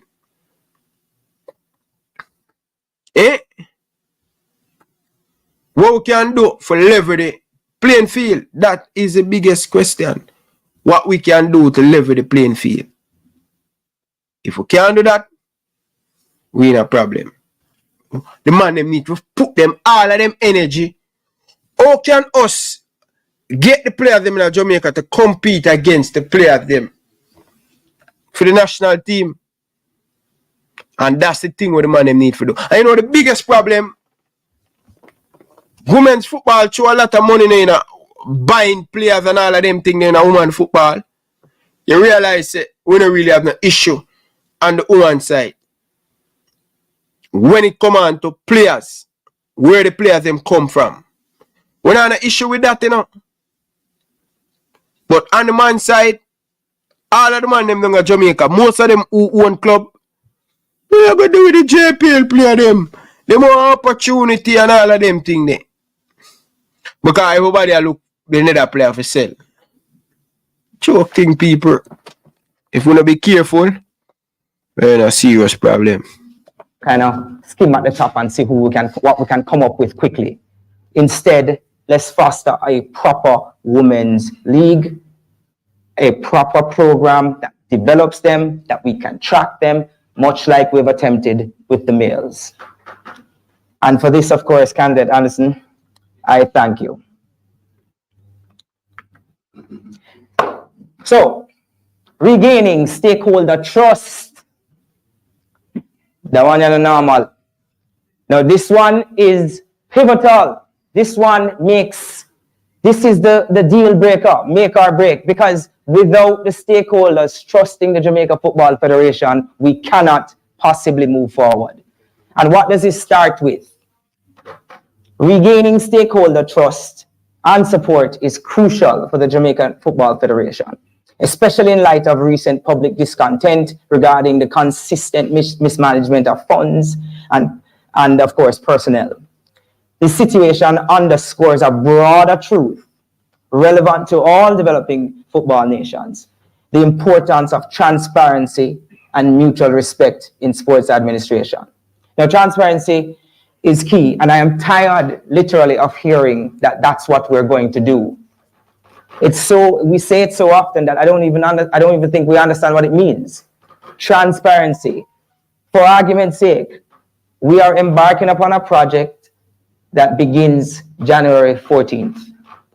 Let's embark on the project January 14th, like we said. We are asking for sponsorship from for example, a beverage company. Let us do exactly what we discussed with the beverage company with that sponsorship. Let us appear transparent. Let us be real. Let us be trustworthy. When we're bringing in brands and you sit down with brand managers as to what is the nature of the relationship, let's hold true to it. Let's have them be excited. Let corporates say, no. When it comes to JFF, no man, if them say so, it's so. If them say you're getting social media posts and billboard beside them, it's so it going to go. And if they say they're hosting something for all corporate, they're hosting something for the corporate. We're not planning stuff the night before. We're not making up stuff just so that we don't look bad because of the mistakes. Let's approach this with honesty and a sense of truth. Now, transparency in operations and financial dealings is non-negotiable.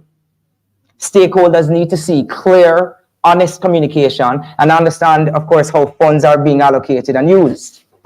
This means regular detailed reporting and perhaps independent audits to ensure that funds are being managed appropriately.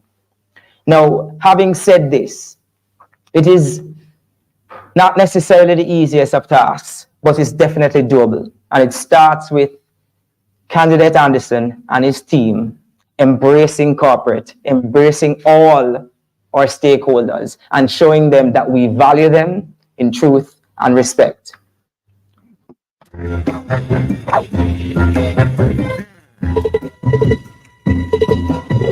And respect.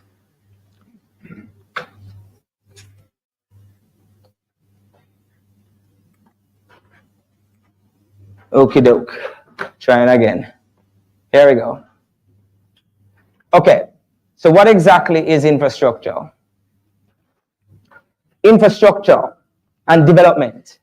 I remember back in the day we would talk about this and we would say that, you know, we need more fields, want to the fields. And people would say, we don't want a field, want to the ball of them. We don't want a coach and but listen. Infrastructure is real. We need quality fields. We need, for when you pass a ball, it actually go to the person and we don't have to count on the stone where I play for we and the stone play for him, right? The point is, in the vast landscape of international football, the prominence of a nation often mirrors the quality and accessibility of its footballing structure. For Jamaica, a nation with a fiery passion for the sport, enhancing the development and production of football fields and related infrastructure is a significant stride towards carving a notable presence on the world stage. We will explore why investing in top-notch football facilities can be a game changer for Jamaica's football scenario, both locally and, of course, internationally. So, let's talk again about our FIFA Forward projects. Let's estimate for a second. Now, one of the things about your funding with FIFA, I am told, correct me if I'm wrong, but if we don't use it this year, you get it next year. And if you don't use it this year or next year, you get it the 2 year them together. So if we organize ourselves, we can, in fact, allocate funds strictly for development.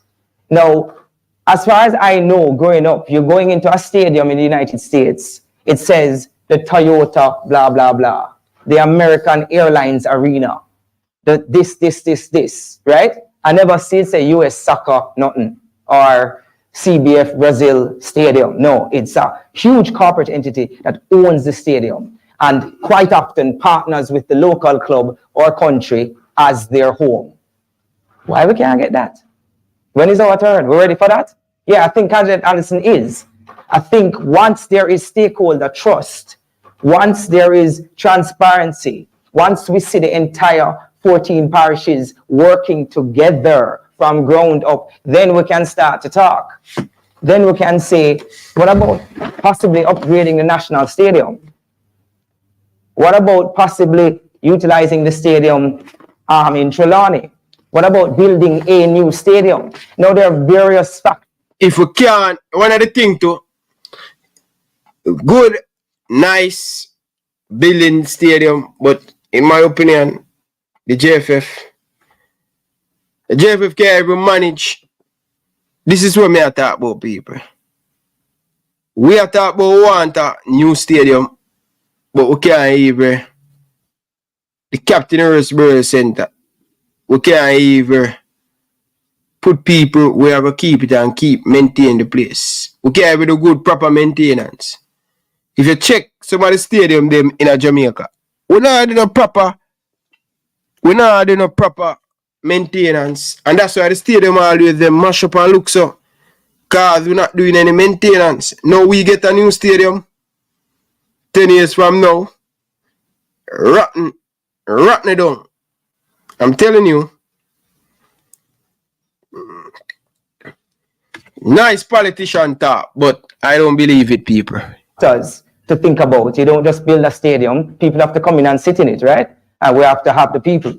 So clearly, Candidate Addison has outlined ways of getting a committee of people set up to develop the criteria to see where these needs are.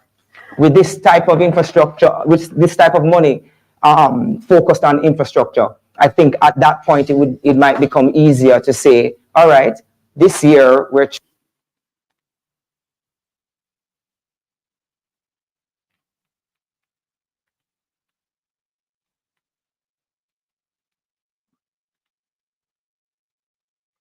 Yeah. Honestly, people, me think if we can't maintain the JFF, look at feel we in a problem. At that point it might become easier to say, all right, this year we're choosing 10 to 15 locations across Jamaica, and we will either invest and maintain, build from scratch and maintain, or just lend a helping hand in professionalism and getting the environment ready for these youngsters. So we can then say to ourselves, in every single parish in Jamaica, there are designated areas that has been not necessarily organized by, but at least sanctioned by the Jamaica Football Federation as proper turfs, proper facilities for youths to develop and clubs to play on, thereby clearly propelling our sport beyond measure. Finally, this is the part we get most excited about, qualifications. No matter how we cuss, we love when our team win, don't it? Yeah, man, that changed everything. Team just win and we feel good again. Well, it can't be left to chance. It can't be left to make us see what them do today, No, we need a group of people who are focused solely on qualifications. Before the last 6 games played by the reggae boys and the reggae girls, for the past, since the beginning of 2022, we have played 43 games. And after 43 games, we have won 11 of them. And I had a conversation with a friend of mine, and I said this, and the friend said to me, "That's not bad." And I said, one more time. We played 43, 4-3 games, and we won 11. What do you mean that not bad? Like him I try to say to Jamaica, right? And I'm saying, no. Candidate Anderson and his team is done with that. We need to establish criteria. We need to establish a team that focuses on the execution. What exactly tactically, administratively is necessary to propel the team forward. We're looking at Gold Cup every year. We're looking at Nations League every year. We're looking at World Cup qualifiers every year, international friendlies, blah, blah, blah. These dates are set on our football calendar, which means we need personnel who are solely focused on what that takes. Coaches having conversations about the competition, reviewing videos about the style of play. It should be a no-brainer every single time for us to come out of our CONCACAF zone. Because we know, for example, we're thinking about USA, we're thinking about Mexico, right? We're thinking about Panama sometimes, right? And of course, this will help us to prepare the team, not just mentally, but technically. And of course, the back end, which is the backroom staff, the administrative staff, to get them there. Now, priority of national teams qualification to all major regional and international tournaments, including the FIFA World Cup. In the world of international football, success is not just measured by the number of goals scored or trophies won. It's about consistently striving for excellence and achieving milestones that reflect the nation's footballing prowess. Now, the Jamaica Football Federation, under the watch of candidate Anderson, will recognize the critical importance of successful qualifications for its national football teams of all gender and age groups to the highest level of regional and international football. We will ensure that by utilizing FIFA and CONCACAF annual calendars, preparation for and participation in major tournaments will be maximized. This will relate to senior and youth teams across both genders. This relates to adequate training time, honoring contractual agreements with players and other participants. Before I leave you, my fellow enthusiasts, there is a story about the reggae boys, young reggae boys, under 17 team that qualified for the 2011 World Cup. One of my favorite stories, in which the boys camped in Brazil for 4.5 weeks. Then the camp was extended for an additional 3 weeks. They stayed Christmas and New Year's in Brazil. The amount of preparation psychologically, academically, because teachers were flown there to teach them, and technically was unprecedented, in my opinion, for a JFF administration. They put their all in those youngsters. I saw the team's manager at the time, who I believe was Roy Simpson, take them to cultural outings, dance, sculptures, art, all kind of thing. And they came back and they qualified in Panama for the World Cup. It was amazing. We thought almost that we didn't believe it. But further to the story, it was not just the qualifying for the World Cup. The real story is that, without naming all of them now, for the first time, in my opinion, we had about 10 to 13 players of that squad go straight into professional football. So it worked. They didn't go back to the high school where they was and they just kind of faded out. No. They became professionals. They took it they took it further. And that was the era of the Alvas Powells. Yeah, make some very good point. But him call some of the player them well. A lot of the player them never on that team. I was a part of that team, but never went to Brazil in the final cup. But some of the players them, yeah. But what said you, Coach Dakafta, and the big thing? But I want to ask you, Coach Dakafta, in the United States, right? I was trying to find out this. When a president a run, see? Yes. When a president a run, is it a case when a president a run, people can speak for the president?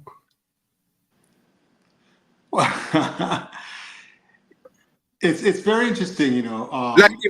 Like something like in Manifesto, like something that is huge, where not the president. Well, they don't call it manifesto up here. They call it a platform. This is my platform that I'm bringing in when I become the president of JFF. Here's my platform. Just like an American president has a platform, or his party has a platform. The Democratic Party has a platform. All the Republicans didn't have a platform last time. You have a platform that's just baseline what you and your organization is all about. And of course, you have people that's going to speak for you because they want to be part of your new administration. You understand? So they will speak up for you. As some people are not as articulate as some others. You understand? Some people, that doesn't mean he doesn't have the brains and the smarts. You understand that? But to get up in front of people, get up in front of a camera, that's frightening to a lot of people around. They don't have the confidence. Someone like you who do a show every night and things like that. You understand? Yeah, but actually, I think Raymond, based on me looking, I think that's one I'm weakness. Yeah, yes, I agree with you. He's uncomfortable standing in front of public. That does not mean he's capable. I don't know the man, if he's capable or not. Or sometimes, if you're not as capable, you surround yourself with staff that is capable, like you pointed out. Some of the man out of this current is very sharp. They made him some smart man, but you know they're not using it for the best betterment of JFF because this dysfunction can't continue year after year. You understand? At some point, you have to stop the dysfunction and clean house and organize your house, or else you will be voted out. Yeah. So, but good evening, everybody. Nothing wrong. So the thing, nothing wrong with somebody who better speaking. No. Yes, it's been long accepted. Even like I guess the U.S. president has speeches written for them, but they get credit for it. All of their speech writers in the White House them write the speech for them. All the big speech from JFK and things like that. All it was written by a speechwriter, and the president just read it. But he hired them, so he's the one that tell him what he wants his ideas want to say. They put it in words because everybody's not the great orator that some people are, and things like that. So I'm not worried about that. What are his ideas? And I perk up now when I hear the youth football because 7 months ago, 8 months ago, I came on your show and I said we are treating the symptoms and not the cause of Jamaica's football problem. And what did I say it was, Ryan? The youth system. And when he said, they want to revamp the youth system, I think is exactly what I said on your program 7 months ago. Or did you forget already? Ryan, I told you, it starts with the youth system. And yes, use the parishes. And everybody organize their youth system throughout the parish, each parish leader, things like that. Organize your youth system, internal competition within your parish, and then once you get your better teams, you do external competition against other parishes, and then you have island-wide tournament with the best. But during that process, of course, what did I say? Identify your better players, and you point them out. Now you have to build a database. All this I said on your show. Check the tape. You build a database of all the top 7-year-olds, 8-year-olds, 9-year-olds, 10-year-olds on the island, and then the parishes send them top ones to the regional camp, and then from the regional camp we go to the national camp. And I'm not kidding. A national camp for 7-year-olds, a national camp for 8-year-olds, even if that might just be a weekend, for the 7, 8, and 9-year-old and things like that. And all the great now, they're gonna come here for a week where we're bringing the best coaches with the latest techniques and all that instruction and information on modern football. During this process, now we start to develop that style that everybody in Jamaica is looking for. When I was watching the schoolboy football. So many talented, but the over dribbling, the ball stoppers. I mean, when they did play, notice when they did play good combination football. You understand, Ryan? Remember, what's his name? Mona beat Heidel. How did they go score? 1 touch out to the wing, 1-2 touch on the wing, square to the middle, 1 touch, go. You understand? It was not no over dribbling, ball stopping. Me have to take this ball and show everybody how skillful me is and take 5 and 6 touches. No, man, that's what Craig Butler's team scored with lightning quickness from the midfield out to the wing. On the wing, I took 2 touches, but then them square was right on point, on target. And the man able to pluck it out there and get the game-winning goal. You understand? But go ahead. One of the biggest issues we have in Jamaica, and I'm going to say it again, you have too many people in the JFF hierarchy do not believe in youth football development. They say it take a lot of money, it take a lot of time, and they don't get a lot of highlight for that. And a lot of money not in it. And they spend a lot of money. May I tell you this, you know? Yeah, really. People in the JFF don't believe in a youth football. They say it take away too much money. Ryan, remember what did I predict? If Jamaica invests in youth football the way I want them to, and structure it, the way track and field is successful on the world stage, Jamaican football will be successful on the world stage. Because we have the #1 ingredient. We have the athletes. You can't deny that Jamaica have the best athletes in the world. You understand that? Because we have the best out of many one. Yes, we do have best of the world.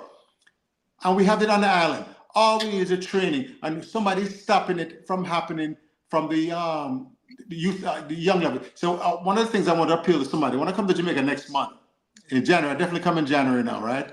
After the holidays. I want to do a U6 clinic where I want to bring out 4 and 5-year-olds. About 8 to 10 of them, but the key is and do a clinic as the model for how we train under 6. And you have to bring the child has to come, and one parent has to come, because the parent assists the child as the coach is demonstrating. The parent is right. One parent is right there next to the child, with demonstrating, helping the coach and assisting their child as the child learned, try to master the skill. Because the earlier the kids master the ball, Ryan, you know this as a baller. The earlier you master the ball, and you can't just make it for you. The easier everything else come for you. Everything else come easier for you. You know, just like basketball. If you can't dribble the ball, then you like one of these big old-time center. Then you get the ball, you can't do nothing with it unless you're close to the basket. No, you have to be mobile. You know, so I want to do a U6, then I want to do a U8, and I want to do a U10 clinic just to show that's when you go from U6 up to U8, what changes? Because the child, of course, changes and grows and become better. And then U10, same thing. And of course, U12 now is when you normally switch to the big field. You understand? All the rest of those age, you're on a smaller field, right? Once they get over U12, which is U13 and 14, then you want to the bigger field because the kids are bigger now and they can handle a big field and things like that. We need to de-emphasize winning in Jamaica at the youth level in preference in favor of skill development, individual lead-up skill, the ability to dribble, shoot, pass, possession, you're controlling surfaces, head, chest, thigh. Sorry, I got a little text in there.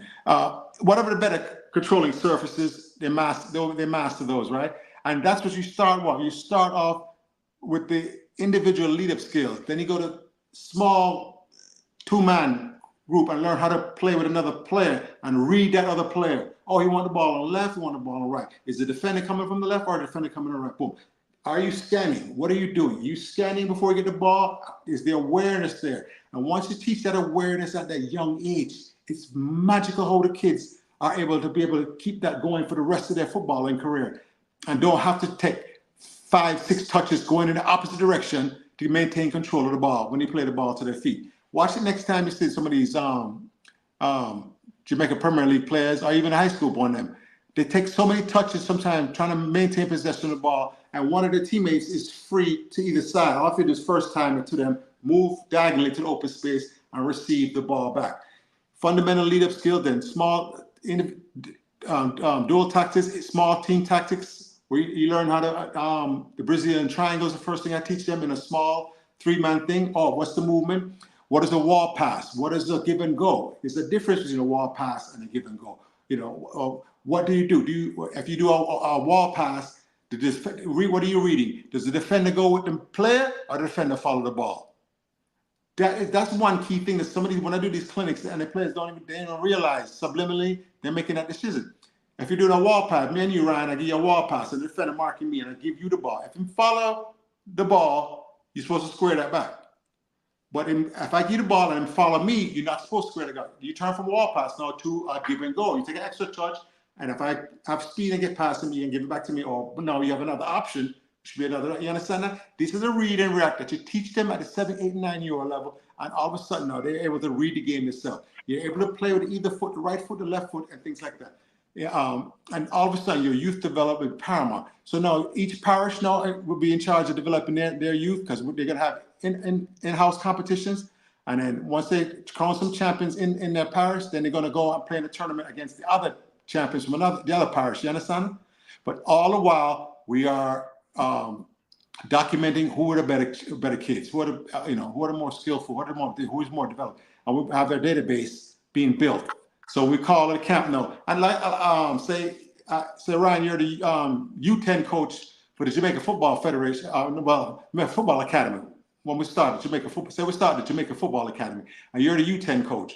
You will have a database of 40 ballers that you go and watch and see, and then you put together a squad of 23. You understand? Mm. But coach, you have some valid point. This is how it's supposed to be done. But they're speaking it, they're giving their presentation good and well. You speak on all of these nice stuff, but how do you get it done? That are some of my major things. Something in Jamaica, they talk, but they don't. They have a saying in Jamaica: you do a lot of talking, but you're not doing any action. We want to see a action where these man doing this stuff. And one of the biggest disappointment with this current administration, the parish president, they're not doing enough. Some parishes doing work and some is not doing anything, and that leave a drop off the talent in Jamaica. You understand? Yeah, I understand. That's where the leadership comes in from a JFF now. If Mr. Anderson and the people around him speaking all right, you have to put a pressure on them where, and then what happens is once the competition start, right, and you are your president of your parish and your team will get beat by the other team then. The other boys and girls in the other parish, because the competition is there. And Ryan, I have to disagree on one thing before I forget. They have to build a stadium, even if it's one every 3 years. They have to do something. You understand? You cannot. In America, sometimes it's a government and local partnership. The sponsorship money in Jamaica can come from one of these big things, but they have to know how to work these corporations. KFC can't be on an island benefiting from the patronage of Jamaican people, and you can't contribute anything back substantial. I want a stadium from you, KFC. They resort them. I want the next stadium on the north coast. Then I want one on the west side and one on the east side. Adequate stadium. One in the Montego Bay, one in the Kingston, one, whatever we need. Adequate stadium that can represent the thing. And we start with the one. Let's do the one first. You understand? That's because right now when the news came that the United States Soccer Federation is opening their training facility. They're building a brand new training facility right here in the Atlanta metropolitan area. The training is from all the national teams, and it's a big facility, 200-acre facility. That's a lot of land, a lot of space. You understand? It's a government and the partnership with the sponsors. So when the gentleman talked about sponsorship, you have to go lean on these sponsors, man. You as a sponsor, Pepsi, KFC, I know in the same corporation, but and name any business. You are doing business in Jamaica. You have to give back. And if I'm Jeff, I'm putting pressure on them. Now, I guess so we just tech from the island, nothing else coming back to the island. Are you crazy? But the partnership with the stadium thing, a whole heap of money for build a stadium. And building the stadium that is one, But who going to... Well, let me tell you how they do it up in America, right? When we in America. Let me tell you how they do it, then respond, Ryan. Please listen first. In America, right, they put a 1-cent tax on the sales tax. So you go to the store, corner store there, you buy a Pepsi or you buy it's a 1-cent tax that go to the building fund. You understand that? Over time, though, all the millions of people in Jamaica buying Pepsi and that 1-cent tax is normally voted on, where you say, you know what, I can give 1 cent to build a stadium and things like that. 1 cent added to my bill. So if your patty and your cocoa bread is, I don't want to, how much is that in Jamaican money? Say it's $1,000, right? Mm-hmm. It's now 1,000 and whatever 1 cent is equivalent in Jamaica. Whatever taxes are added onto that, you add it onto that. And most people don't even miss it and don't see it because it's such a small amount. But with so many people buying things daily, it builds up pretty fast. And you'd be, wow. And next thing you know, they build a stadium. This is a tax. There are ways to do it, Ryan. You can, okay, yeah. What they do the same way with the airport. Income tax. I know you're not paying an income tax, Ryan, but no, you know, but may agree with you, you know. The government them need to help more. Yes. That's when the government them need to come in and help more. Government partnership for the betterment of Jamaican people. Too many Jamaicans say we can't without the money. Yes, we do have the money. It's being spent in other places and other ways and things like that. But if you do long term, and you say we're doing this bond or whatever, and we're doing it, it's a sales tax increase by 1 cent or whatever the equivalent in Jamaican money, 1 cent in the US is, or things like that. Over time, that builds up. Like, right, guess what happens now? That money is guaranteed. So guess what to do? The bank give you the money already, so you can start construction right away. That's how it works up here. They can start construction, and you come up with a brilliant thing, and then you remember now you have signage now on the stadium. Welcome to the Pepsi Stadium or the KFC National Stadium, or what you sell this, the naming rights to the stadium and things like that. The revenue, then the vending, then putting all the vending booths built inside the stadium for the concourse so people have to eat when they come and things like that. And then you manage the stadium, where you have a stadium manager that makes sure that they not tear up the field if they have a concert upon there. Them lay down plank and lay down you know. We need to build entertainment thing different. Yeah, but no, you can't. Ryan, it happens up here all the time in America, where they use even the Mercedes-Benz Stadium, our big stadium, and other ones. Braves, Choice Field, where the Atlanta Braves, the baseball team, play without big concerts, 50,000, 60,000 people, but they cover the field with the plant them. The grass is okay. It's only one night. They cover it with it. You understand that? And the tarpaulin and things like that. The grass is fine. It's not damaged. It's people's individual foot on them, cheer on them, whatever them have in the soil that damages the field. But if it's covered properly, and all it is work on them, and we have enough people in Jamaica need like a work, pick up the plant them, roll up the tarp, and then redo the field, aerate the field, and get ready for football. Management, proper football management will maintain the field. Is the fact that that has to be built into the budget on a yearly basis, that it maintains the field. Because your point is very valid. A lot of times things just go to waste in Jamaica. And next thing you know, the brand new stadium 10 years from now, it mash up and look away.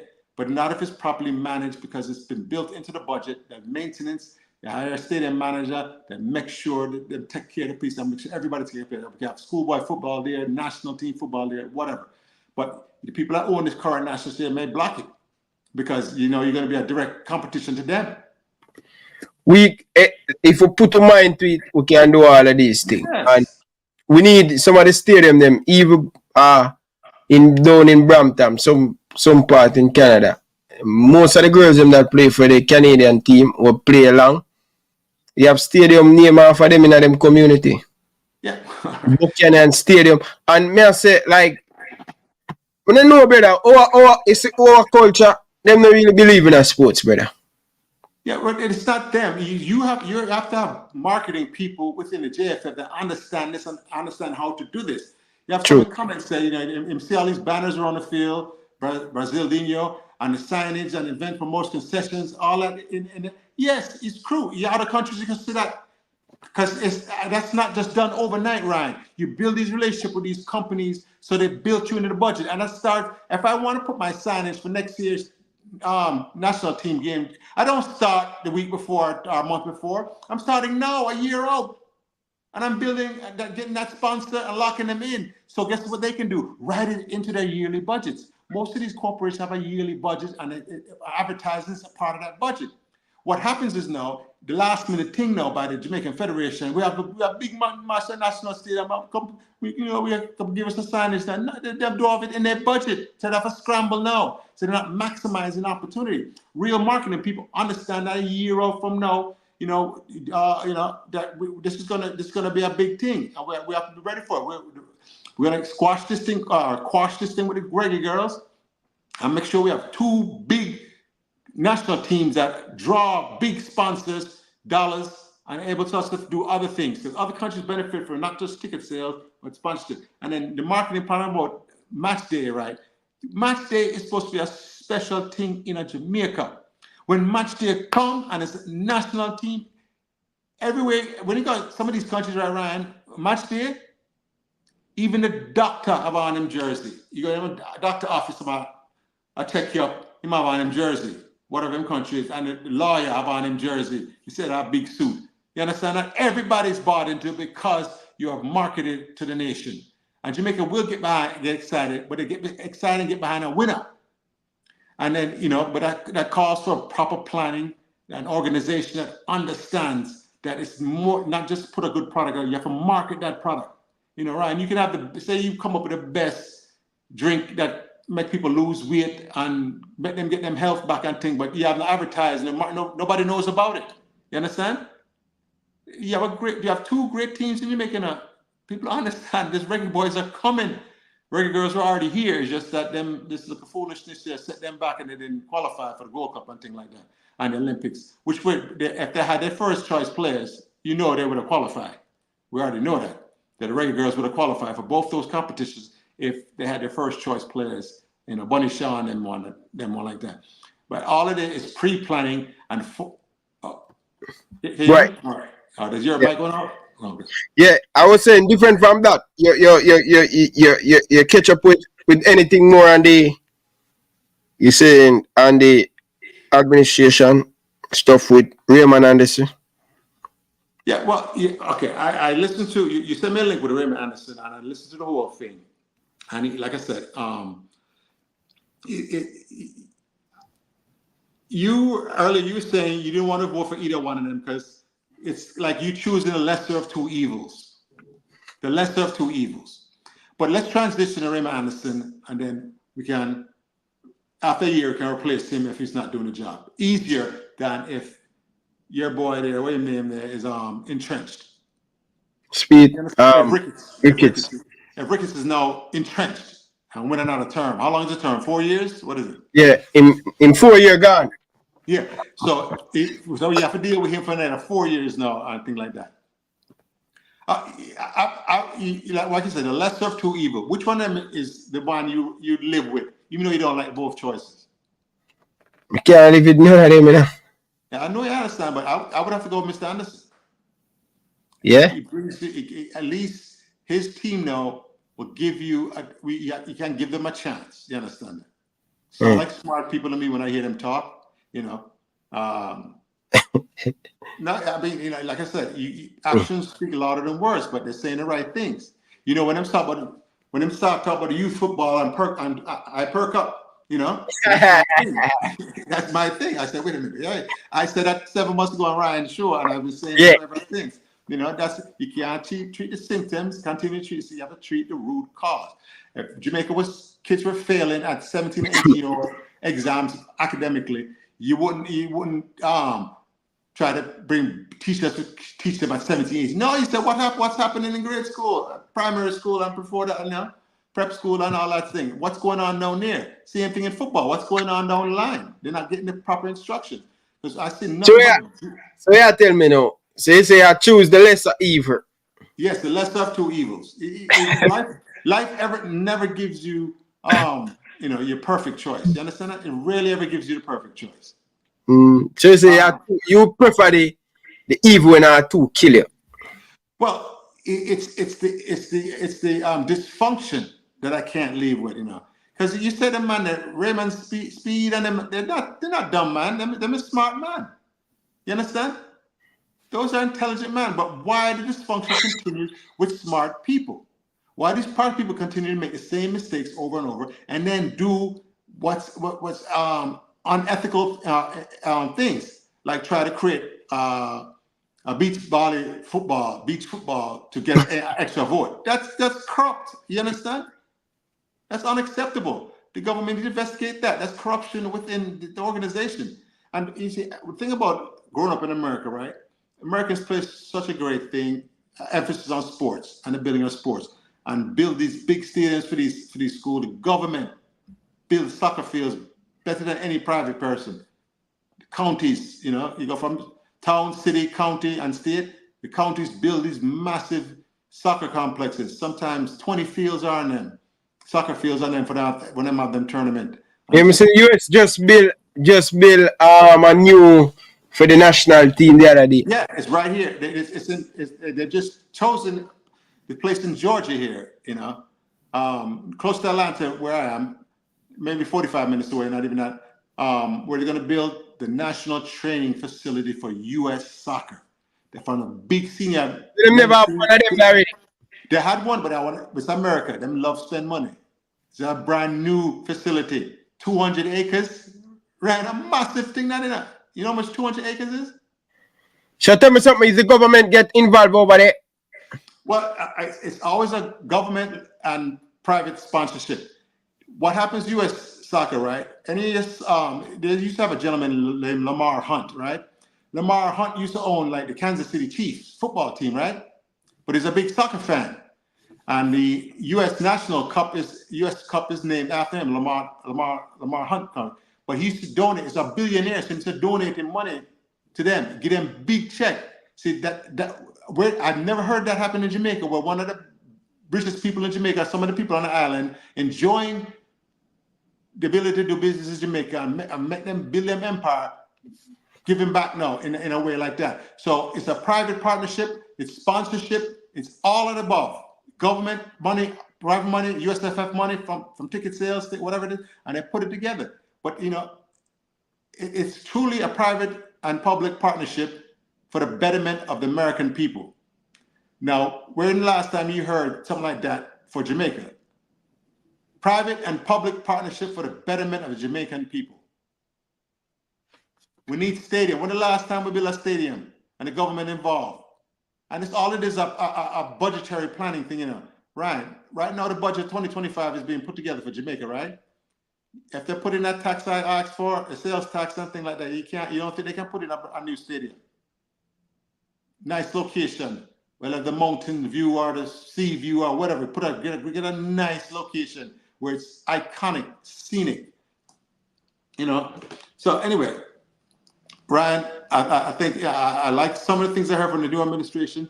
This one that we have now, you already say you're done with them, so I don't understand why you wouldn't support. I can't support no evil, brother. Yes, I understand that, but you have to listen. The less you have to evil. My goal is for FIFA come in and normalize the whole thing and put in some new person. I will take it from there.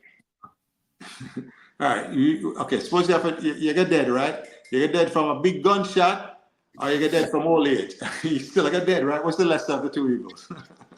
Yeah. All right. Pick your poison. Which one are you going to die from? The gunshot, which is instantaneous, or say you take some poison and you have 2 days to find the antidote or whatever.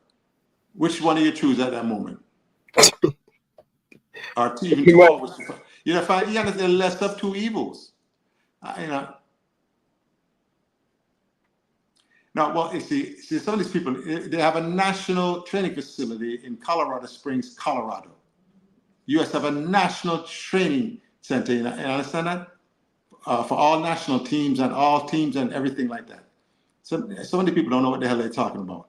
Anyway, but it was started for Olympic teams, but most teams can use it now. Any team, you know, affiliated with U.S. national teams can use it now, I think like that. This is the first time in Georgia now we're going to have a specific facility just for U.S. soccer, because they finally got themselves act together, because U.S. soccer didn't have the money and resources that they have now. But because they hired smart people that understand marketing, planning, and fundraising, and order to make sure these people write us in the budget and they're giving the money to us. The philanthropy part of it, where you have the big rich donor. Who's the richest man in Jamaica now? Mr. What's his name? Ryan, it's a gentleman, I think it's Mr. Chan or Ching or something like that. He's a billionaire. One of them people. Lee Chin. One of them people in Lee Chin. Yeah, Lee Chin. Yeah. These people are up here, you know, these billionaires up here. I was just watching a program, one that lives in Florida, so he's giving his money away before he dies. He's already set up his wife and his children and his grandchildren. All of them have trust funds, but he's a multi-billionaire. So they're okay. So now he's being a philanthropist and he's giving his money away, finding all kind of causes and to support and things like that. That's what they do up here. Some of these people that like I said, you can't take it with you. And it's easier for a camel to go through the eye of an eagle than for a rich man to bring his into heaven, and for a rich man to enter into heaven. The gates of heaven. So you can't take it with you.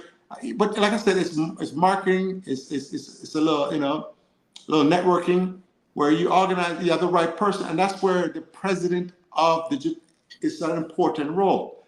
You understand? I told you who I would name president if I had a choice. Name a JFF new president, right? You remember what I said? Oh, Usain Bolt. Usain Bolt, Sidella Marley. I need a celebrity. Why? When I go fundraising now, right, and I come up here to PepsiCo and KFC office in America to meet with the CEO of PepsiCo, and I have Usain Bolt with me. You gonna take that meeting? When I'm gold medal them? When I go to Chrysler or Chevrolet or any of these big sponsorship, I'm gonna go there. I'm gonna have Usain Bolt in tow. See, that's marketing, Ryan. You understand? You have to use the resources of Jamaica to build up Jamaica, make them better. And I will use the celebrity of these people, and they'll agree, hey, because what someone like Usain Bolt or Sidella Marley don't want to be bogged down with the technical day-to-day runnings. That's where you have your subcommittee, 5-person subcommittee. See, it's harder for people to teeth when it's 5 people have to come to a conclusion and make a decision to spend money, and then have to get the president's approval. You understand? So even though it's been working like that up here a long time, you have to learn. You don't have to reinvent the wheels, right? So I've always said this one thing. I agree with you, Can I make a presentation couple months ago about Sidella Marley, and I would put Bolt as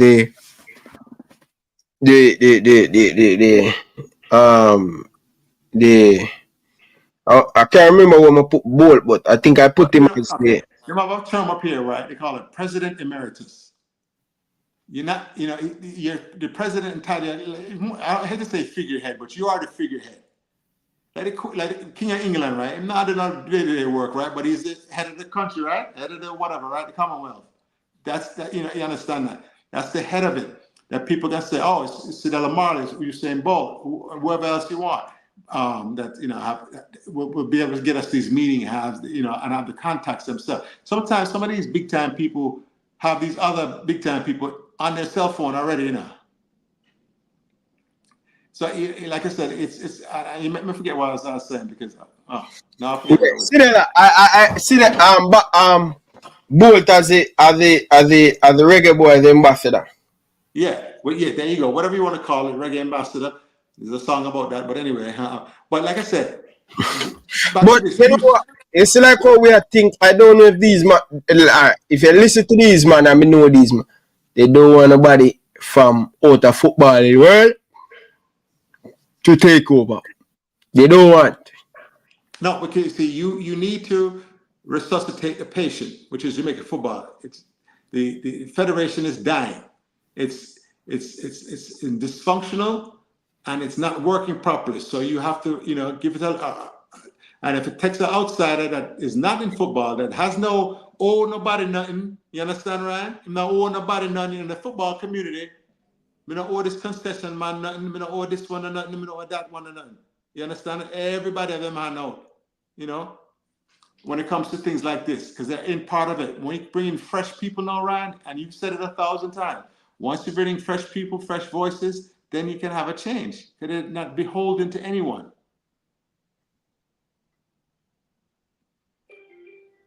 But anyway, Ryan, so back to let me ask about the youth football now. One of the things I would like to do, right? I told you, I would love to be the person, I can't do it by myself, to try to revamp the youth system in Jamaica.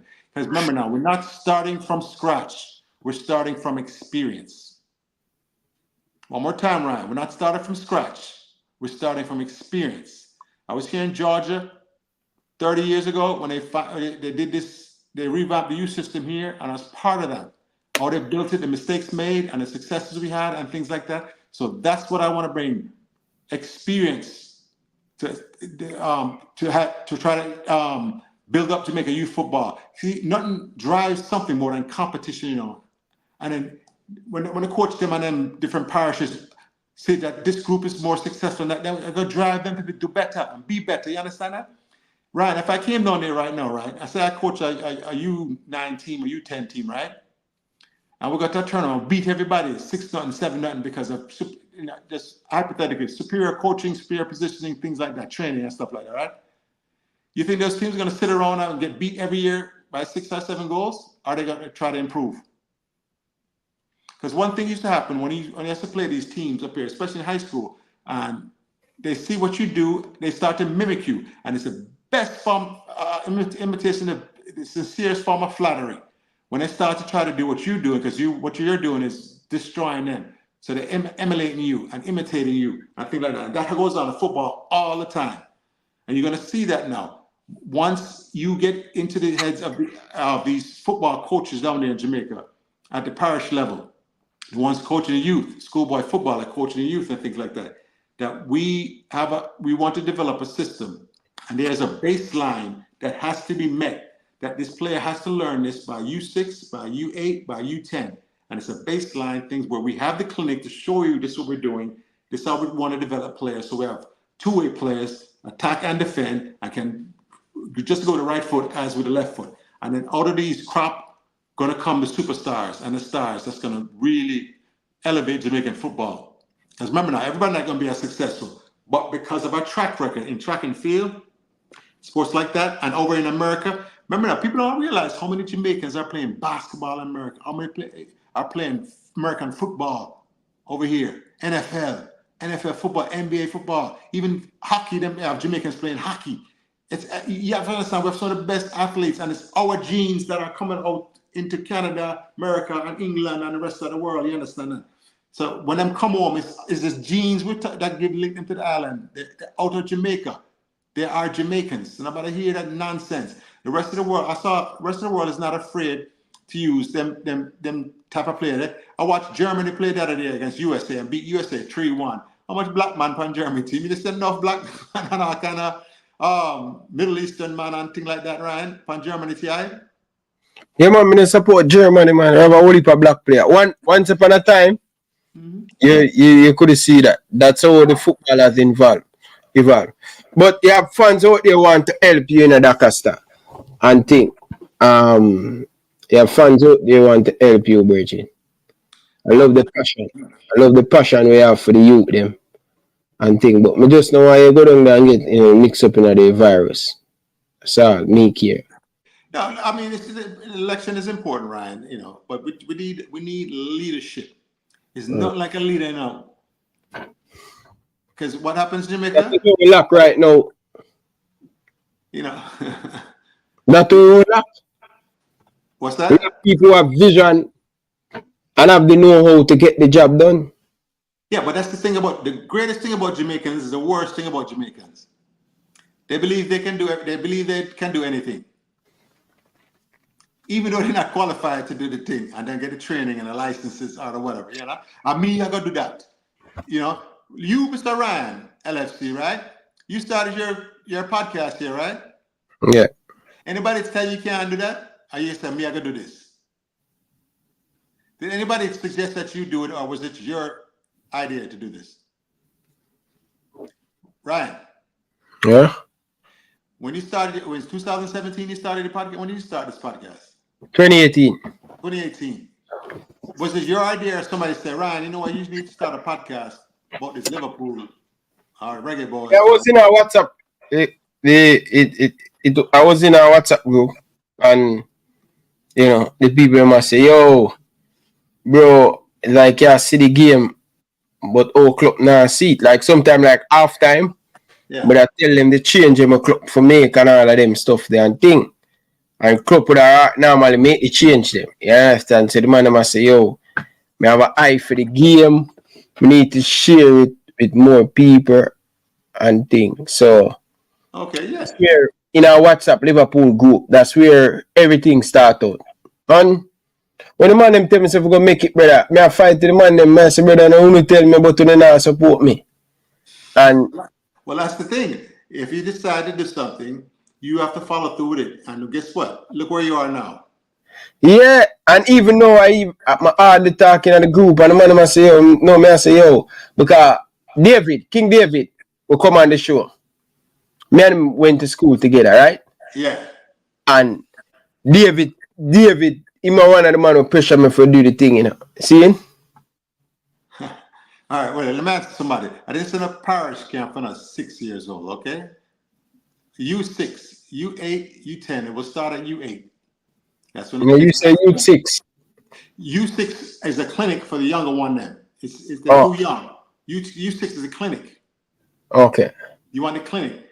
When you really start to see them being ability to organize themselves on the field and not just chase the ball, right? The better ones is U8 at 8 years old and then 9 years old. So U8, U9, U10 it really start to teach you the organization. At U6, you just want them to develop the love of the game by having them try to master the ball with the right foot and the left foot, pull back turns, things like that. I teach them Cruyff, I teach them all kind of things that, you know, even Ronaldo chop, some of them, the 5-year-old learn how to do it. You know, Pele did the chop to see him move 60 years ago or whatever. Yeah, but they just build and so this brother tell me say, yo, and then the man now watch it too. Now watch a show, you know, go back after. Yeah, you know. And the man say, yo, you make too much mistake, bro. I can't waste my time for watch you. I mean, it feel really bad, man. I really. Put it up now that I can't say. I didn't see what the man said. Who are you talking about said this? May I tell you, David. Okay. King David. Say, yo, start up the show, go on YouTube. I make the first video. My first video get over 500 views. See? Okay. Them watch it and them comment on it and thing. I make the thing and when I get them support, them now watch, them now comment. I said, oh, the man them leave me like this, so one day, you know, because I just feel like, say, yo, I'm a bridge, I need any support. So I just voice note in the group, I say, yo, brother, I can't believe when now watch a thing, and the man them realize, no, this is what the different. You see, when you're talking on WhatsApp, you know, sometimes I lay down, I'm comfortable, I give me a pint, them and all of them things, and it just come fluent, naturally, it come, it. But when I come in a real life now, for come on camera and thing, I start miss some of my point them and all of them stuff there. So sometimes in the making the video, I say, oh, what's that again? I mean, normally hit me answer. We get a real. So you learn. Yeah, so me just learning. I was just learning. Okay. The man knock me and say, yo, brother, like you make too much mistake, I can't bother for watch you, brother. A joke thing, brother. Where you do for me spend my 10 minutes to watch your 10-minute video? Like, waste of time, I not learn nothing. So what did you learn? Did you learn? Show prep, right? Yeah, I start to, when him say, yo, brother, yo, you know, I'm not time for you, brother. But it kind of feel a way, so I say, yo, I need to improve on myself now. You see it? So when I start, you know, code back after, I start going in my bathroom. In the glass, I mean, looking at the glass, you catch me inch on my video. What's up, guys? Welcome back to the channel, guys. Your boy Ryan LFC back again, guys. Another top shelf video for you guys today. As you guys can see in the title and the thumbnail, we're going to talk. So I start do a little bit more research. In my bathroom, I start to do practice more. So the more I practice, the better I come. But guess what? When I'm a weakest point in my journey, I couldn't for edit. When I make the mistake them, I don't know to edit it them out. So that's another challenge that make me come up against. I say, John Star, this thing hard, you know, man. Yeah. So what I do now, even when I make all a 10-minute video, I read 10 minutes in the thing coach that after. See? 12 minutes in the video, I make one mistake. I have to make over about the video again. Brother, I make over one video 100 times, brother. I have to delete. So the more I practice, the more I come better.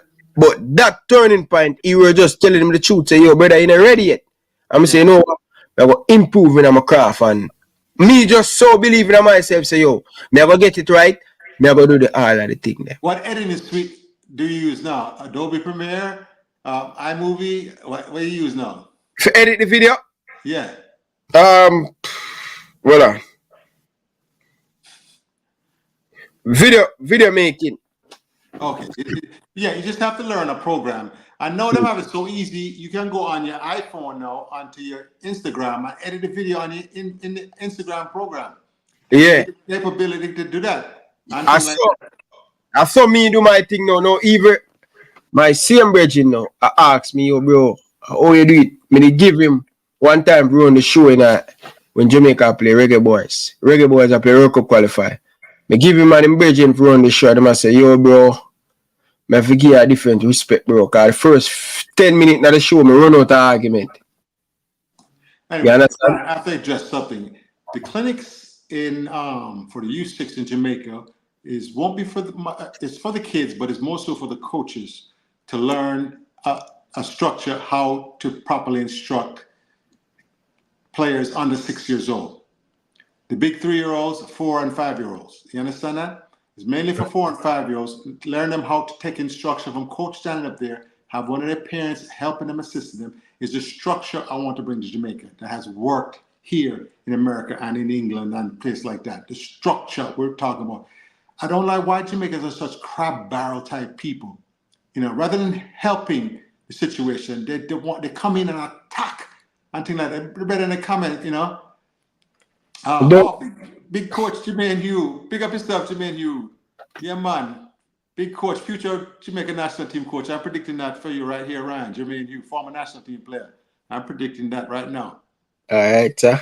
Big up yourself, Maestro. No love and respect, man. Great DP, bitcher. Big up yourself. Add this personality to that after and get him a wine up. Yeah, that guy right, talking that nonsense right there about you have to have a structure that everybody can use across the island.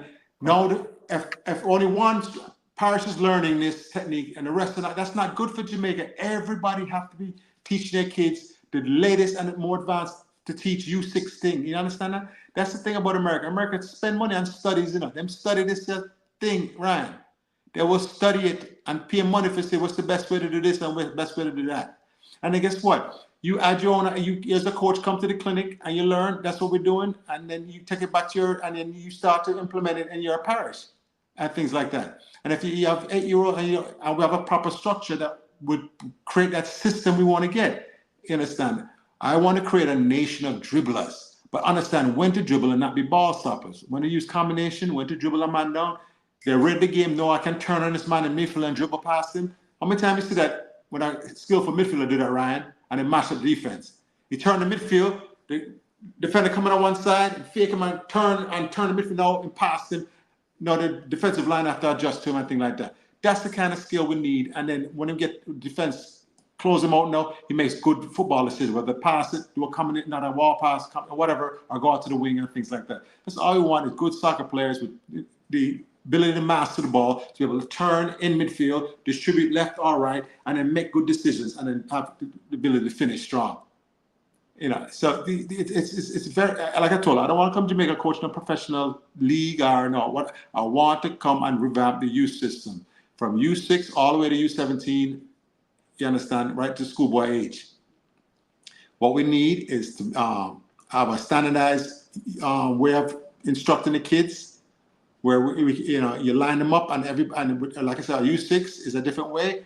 U8 is different because there's no more parents on the field. It's the ball of them. Of course, U10 same thing now. More the kids are growing, more skillful, ability to do things, and they learn more and more. And it's just their understanding and their awareness of the field. Right now, Ryan, right? You see some 8-year-olds, right? In America, if they're 7-year-olds and the ball and the game start, right? Everybody chasing the ball. No structure, no shit, no none of that. You understand that? And there's a reason like that. That's where, that's what's going on right now. But you slowly introduce the structure, the ability to see your teammates, play your position. And I've done it. We've done it before. It can be done at 7, 8 years old, and 9 years old, and learn a position. I don't just chase the ball.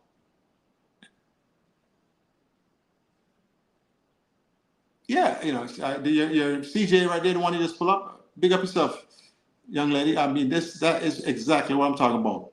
We should do the youth. I mean, like I said, I'd love to come to Jamaica and just show some of the things I've learned here in the U.S. United States Soccer Federation have taught us a lot because we had to build a system from ground up. Only in places like New York and California had really good youth soccer system. Georgia just really started coming into their own lately now, and Georgia's just taken off. One of the best footballing cultures here is in the state of Georgia, and it took a lot of hard work to get here and things like that by the Georgia State Soccer Association. It wasn't done overnight, and it wasn't done by one individual. It's everybody pulling in the same direction, and it's the same thing in Jamaica. If we just get the standards going. Big up to CJ. Enough love and respect, man. Thanks for being here, CJ. People, smash the like button. Please, me, I beg you guys. Come on, people, hit that like button. Tough Rudy, just coming in. Big up yourself, brother. Enough love and respect. Big up. Right. But one of your James Smith said, we have professionals doing that already. Wall and the new FIFA guy. New FIFA guy is mandated from 12-year-olds to 17 or 16-year-olds. You missed the golden window for training these kids. You can't tell me, anybody can say, give them the information at 12 years old and 13 years old. You'll miss out on the two-way players. The ability for them to use either side, it takes a lot of hard work. If you start off from 7, 8 years old with them doing it, it's so much easier. You get those little wizards you see out there with the ball. You can't take it from them. And they're just dribbling and knocking both feet equally, doing the tricks with each foot. That's what you want. You don't want the one-footed players you get when you get 12 years old. Everybody are either right-footed or they're left-footed. That's what's holding them back. You don't have the complete players. And they can't play center mid because they can't distribute equally short, medium, and long with the right foot, short, medium, long with the left foot, and then be able to come up after the offense, shoot with the left foot or shoot with the right foot. You saw Liam Bailey? What foot did he score that goal with, Ryan? Ryan. What foot did Liam Bailey score the goal with against Manchester City? You remember? Yeah, right foot. Right foot. What is his strong foot? Left foot. Okay, so he has developed both, right? Yeah. One is stronger, obviously, right? But the other one is still ability to beat Manchester City, right? Yeah. So that's what you want. You don't want these predominantly one-footed players. And you see it all the time. If you start with them at 7, 8 years old, they're doing both feet, man, it translates. Yeah. Huffy Rody said, Coach DeCosta, if you start organized soccer before you, what does that mean, Ryan? Oh, no, I said, Tuffy Rudy, Coach DeCosta, if you start organized soccer before you, what does that mean? I don't know if it's you, I don't know if it's somebody else, but come and understand that. I've been at every level. I've been a youth sports director, director of coaching. I've been a coach director of 78 teams from age U6 all the way up to U17. I've done this before. It's not a new thing for me. I just wanted Jamaica to benefit from the talents of its offsprings that have gone out to the diaspora, come back home with the knowledge.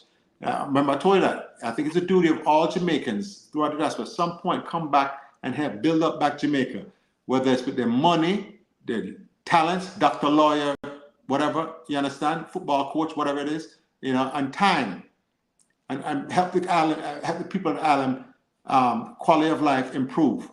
It's your duty.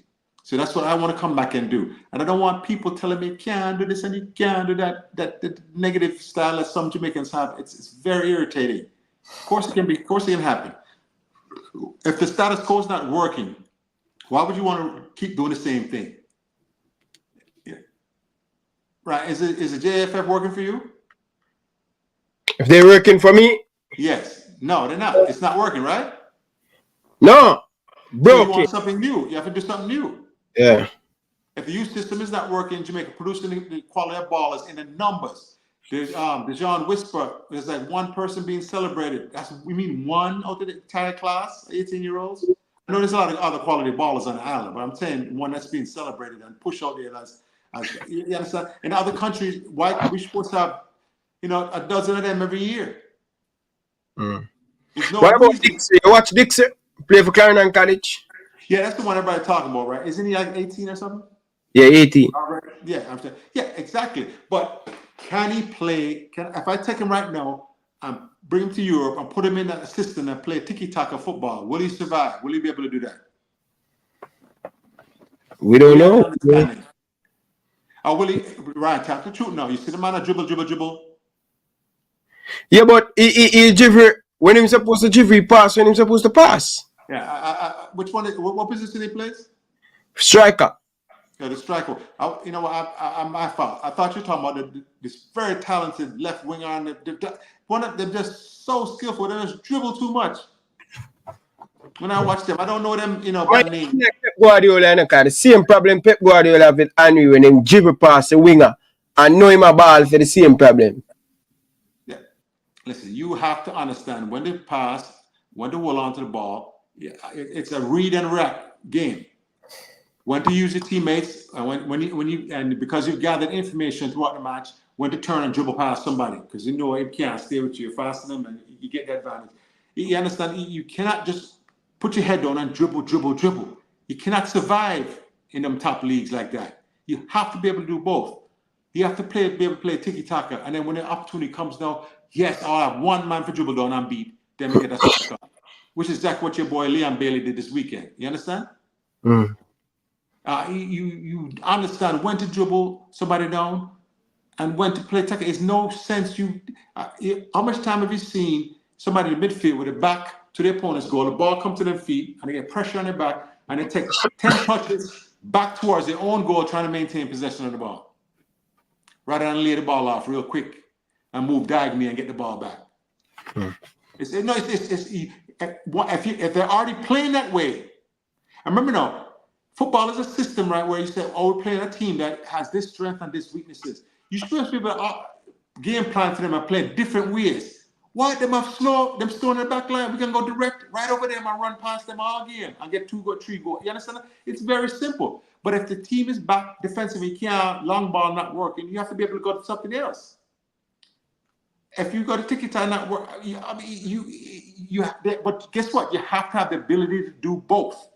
Be able to play organized combination football and then be able to run past people and dribble on people and get the shot off. You have to have all those type of talents. You understand?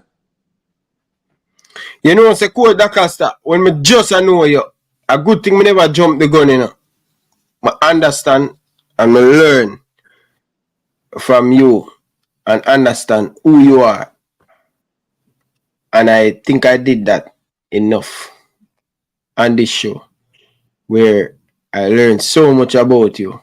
Even the other day, somebody called me and talk to me about you. And them I see you is a very good, nice, full guy. But if you know Coach DaCosta, you think him arrogant. And me I say, say, I'm not gonna lie to you. I never think him arrogant, But based on the feedback of the people, I say, who is this coach? He's so arrogant. But the person said, if you really know him walk the talk. Him talk. I say to the person, say them same issue the people them have with Coach DaCosta. A lot of them don't know you. So when you talk like this, even when the coach agrees to things, can I tell you, there's people out there from Atlanta who watch the show and will know you, Yeah. And them say, Ryan, he's a damn good youth coach in Atlanta. So, me say this to say it. A good thing we never jump the ground and say, oh, that brother, I may learn. And I say, yeah. Is that right? Is that correct? One man's confidence is another man's arrogance. You understand? You think you're arrogant? No, I'm not arrogant. I'm confident in what I do because I've done it for 30 years. If you've been doing this radio program, this TV program here for 30 years, you'll be confident in what you're doing because you've got 30 years behind you. I've been coaching and understand for 30 years, Ryan. I understand how things work. And so when people who have lesser knowledge than you come and challenge you, and they'll say things X, Y, and Z, just attack you personally, then I have to pull back and say, wait a minute. You didn't say anything about my football coaching or anything like that. You talk about my attitude. Oh, I'm arrogant, or I'm this. You understand that, Ryan? It's nothing about your successes on the football pitch. And them can't say a lot. So what they can do, personal shots. And I don't like personal shots. I'm not here to be no argument about it with no personal shots and things like that. I'm here to help. I want to help my island. I want to help my country. I want to do better. I want the people on the island to do better and things like that. I want the national teams to be proud of. And I want a federation to stop being dysfunctional and be more than functional, be an asset, so they have the resources and the organization necessary to push behind our national teams. So they have that when they go abroad, it's first class, every damn thing. Then a coach ticket and things like that. That's ridiculous. You can't send a man or the girl them on coach ticket. They're going to do business. That's at least business class. It should be first class, but it's at least business class. They're going to work. It's business. Yeah, Coach, one thing me know about these platforms, yeah, people who you think don't know you watch this program, watch this. And that's why I always tell people, do good. And people will have good things to say about you. But one of the things that, Coach, I don't want you to get sucked in the comment section where people... Your advice to me is very good. I didn't, when you said about the comment section will destroy it, I pick and choose and things like that. And they're all right. Because number one thing I said, I don't know Jamaica. You understand? I grew up in America. I was born in Jamaica, St. Joseph's Hospital. And my parents took me away when I was 6 years old to go live in an icebox in America, Bronx. And I remember, growing up in a Jamaican family, though, it's still a culture. So I understand when they talk about these foreign players and things like that. When you grow up in a Jamaican family, mother and grandmother, my grandmother, it's a culture. You're still immersed in the Jamaican culture. You eat Jamaican food when you go home. You understand that? Because I remember my aunt Sadie used to say, when we come home, we say, what do you want to eat? They say, pizza. And she said, oh, the love full of the belly of flour. And she cook a nice curry goat and rice and peas. And that's what I did. We want pizza. Hey. So every time you say this, I remember when every time you hear this joke cannot anyway, quote that after. Yes. Continue. Just a minute.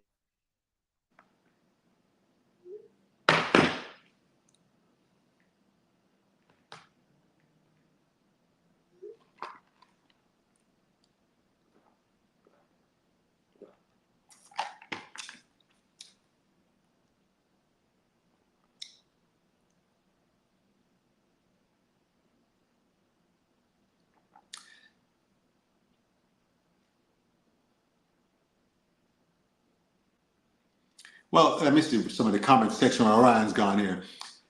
James Smith says, and we want the coaches who trash our local coaches to present their documented success with U.S. organizations.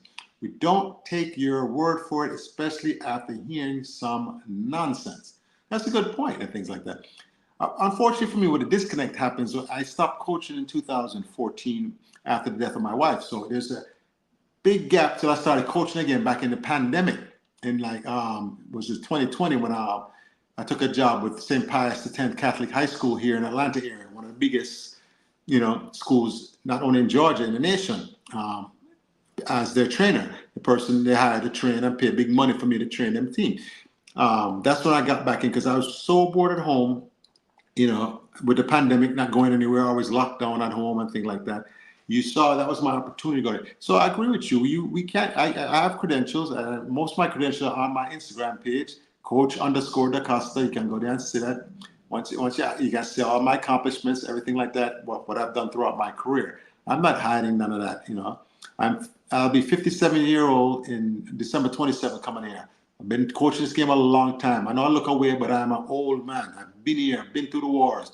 And not only am I licensed coach in the United States Soccer Federation, a licensed coach in the United States Soccer Federation, I'm also a certified referee. So I understand the game from a different perspective. Coach DaCosta, I'm going to step away for about 4 or 5 minutes. I'm coming back. All right? Be good. Don't make the comment section drag you down.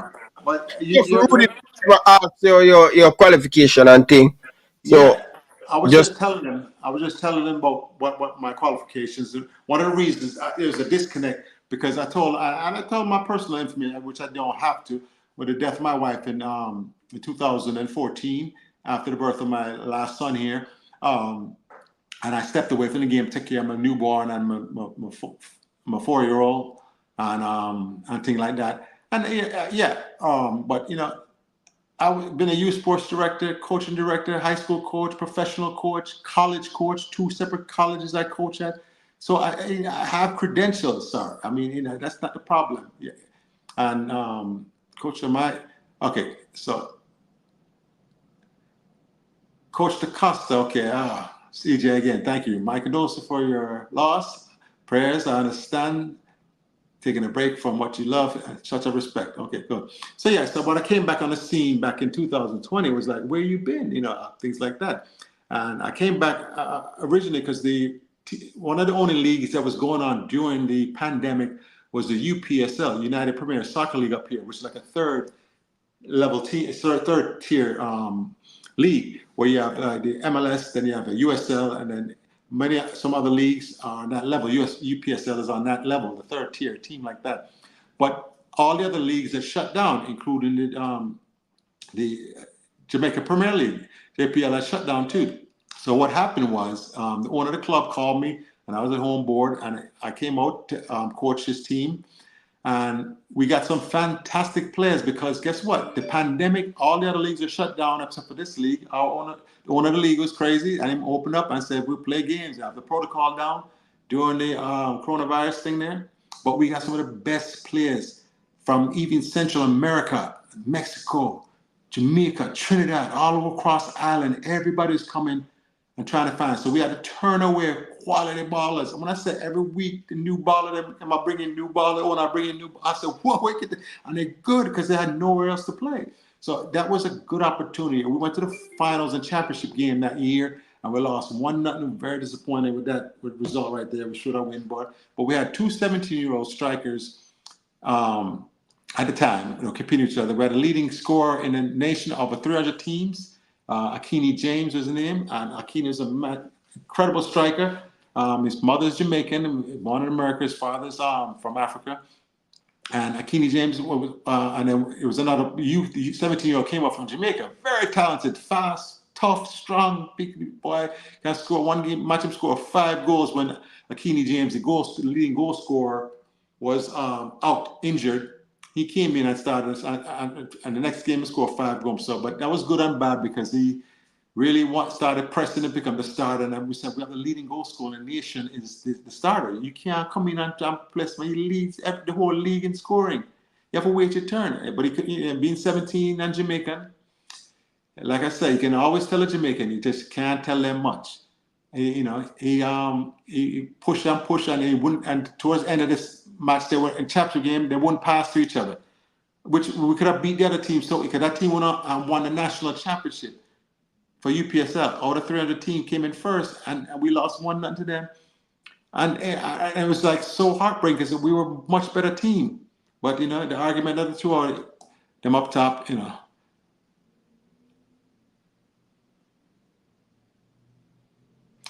right. So for those of you who want to help when I come down, if you have some place for me to conduct a clinic, like I said, I would love to come out there. I want to spend 2 weeks with Jamaica. I have a family home down there, so lodging is not a problem. Actually, we have 2 houses down there, but anyway, I don't want to. One on the north coast and one on the south coast. So either location, I can definitely be there to help with some coaching clinic. And like I said, once you study up on the latest techniques and what everybody in world football is doing, you try to bring some of that knowledge that you've learned back to Jamaica so we can catch up and give it to not only our players, but some of our coaches and things like that. I'm not saying you're superior to anybody or things like that, but you have a different way of doing it. And Jamaica needs to see a different approach to youth football coaching. You have to see the different approach so you can do the comparison and say, oh, that's what Coach DaCosta is talking about.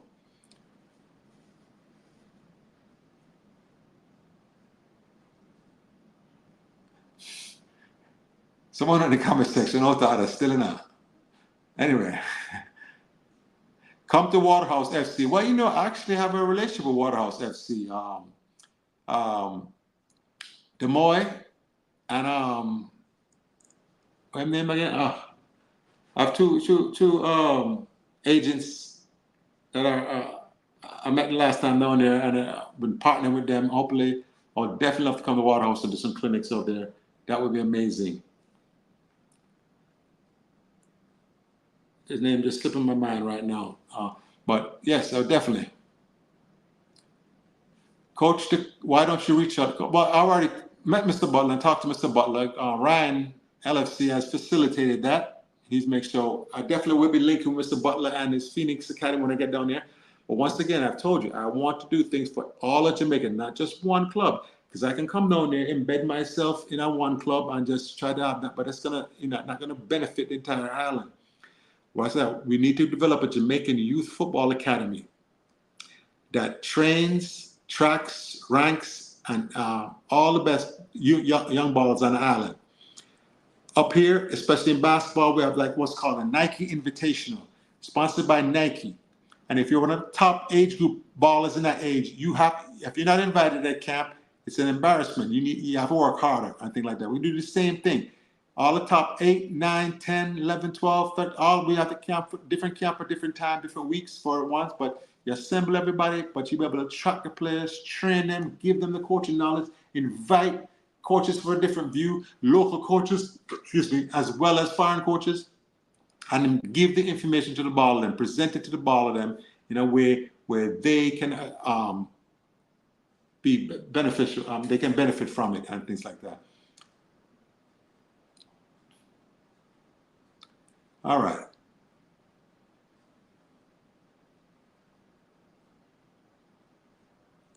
All right, CJ, I would definitely love, what part of Jamaica are you in? CJ writes, Coach DaCosta, I'm serious about helping you revamp the youth football. Yes. My team and I were just discussing this a few days ago. We are brainstorming on how to move forward. We're motivated. I'm definitely motivated too. Brazil Dino says, Coach, please make sure this program is geared towards inner city youth who need the help most. Yes, of course. It's geared towards everyone, but we will be certainly emphasizing those who are less fortunate, not as, give them as great an opportunity as any schoolboy that have parents live up on the damn hill somewhere. You understand? CJ, are you based in Jamaica? On a serious note, is there anything I can do to help? It's Mr. United. Well, I can't answer that one for CJ. You have to answer that one yourself, but definitely I'm here to help. I'm gonna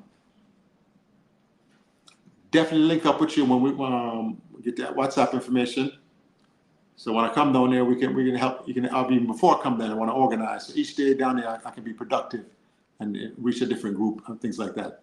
And like I said, it's not that I'm a better coach, it's I'm a different coach. I bring a different perspective and different way of showing the game, which is a little more holistic, overall possession, play for your teammates, unselfish, passing of the ball is emphasized in the back third, middle third, and then that's when we want to see the magic, when you're attacking in the attacking game. That's when you can have more freedom and things like that. You don't want to play with the ball in the midfield and definitely not in defense and turn the ball over. Oh, okay. So CJ writes, when I'm in Jamaica, I tend to move around, but Ochi is based now, raised in Clarendon. Well, I have a house in St. Mary's. Actually, in St. Mary's, we have a family house up there also. So it definitely, like I said, I have one in Kingston and one in St. Mary.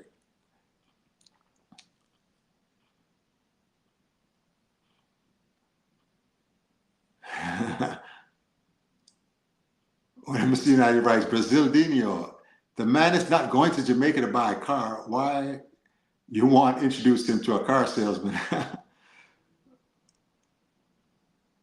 Well, Ryan always, when the question is, Coach, which popular coach does your playing style mirror the most? Ryan LFC always say, I'm Pep Guardiola.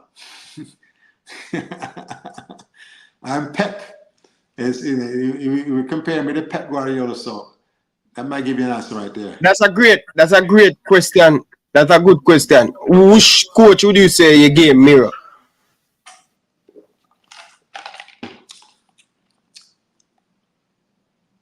All of the above. Let me stop it. Listen, you know, I learned my coaching style is different. You know, it's very different. You know, I love Pep. I love a lot of coaches I like, but my style is my style because it's really the emphasis is on playing for your teammates. How can I make the game easier for my teammate? And we have certain rules that we take as, if it can be done in one touch, do it in one touch. The least amount of touches we take in a defense mean that the forward making a run up top has more space and time when the ball eventually does get to him. Any touches from the defense to the midfield allows the defense to regain the defensive shape and then be able to double team him or defend him better and easier. So our job is to really matriculate the ball from defense to midfield up to the wingers and forwards with the least amount of touches possible. Then come in support, and then we try to do something to help our teammate. And when I said that, how can we make the game easier for teammate? Ryan LFC, say you're a central attacking midfielder, and you beat the lines in defense and the midfield now. You're coming towards goal, and you have a forward up there and a winger, right? It doesn't make sense for all three of you to make the same run towards goal demanding the ball. Ryan, are you listening to me or are you doing something else? Ryan, come off out of your bed. Ask your question. I'm listening to you, man. All right, so if you're a midfielder, right, you're attacking, you break the midfield line, you go into the forward line now, and you have three of your teammates up top, right, all trying to make the same run towards goal. My style is no. One person, whoever's closest to him, stop and become a wall. So he can do a 1-2 off of that person, or a 1-2 and then 3 to the winger, or whatever, 1-2 and shoot. You understand that? It's a different philosophy in which you give up my run now to become a servicer. I'm a wall now. But so if I squared, I'm midfield, I squared into the forward, and I get the defender follow the ball, then I square back to him. If the defender follow the man, I mark the man. Then I look to shoot. If my shot is not there, I look to send in one of the wingers with a true ball or whatever. Or, you know, so it's different philosophy on how to attack, how to maintain possession of the ball, things like that. But working for your teammates, and it's the awareness in the goal scoring area. Too many people bury them head and just shoot. And you have to be aware. It's a split second to be aware to see where your teammate are.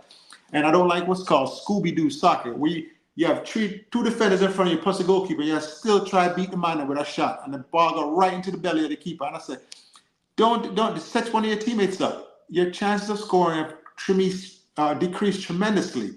Now it's time for you. But your body language should say, I'm still shooting on goal, everything I have, but then I slip it to my open teammate. Kind of thing like that. Or hard fake and then quick 1-2 off the person be a wall for me, you know.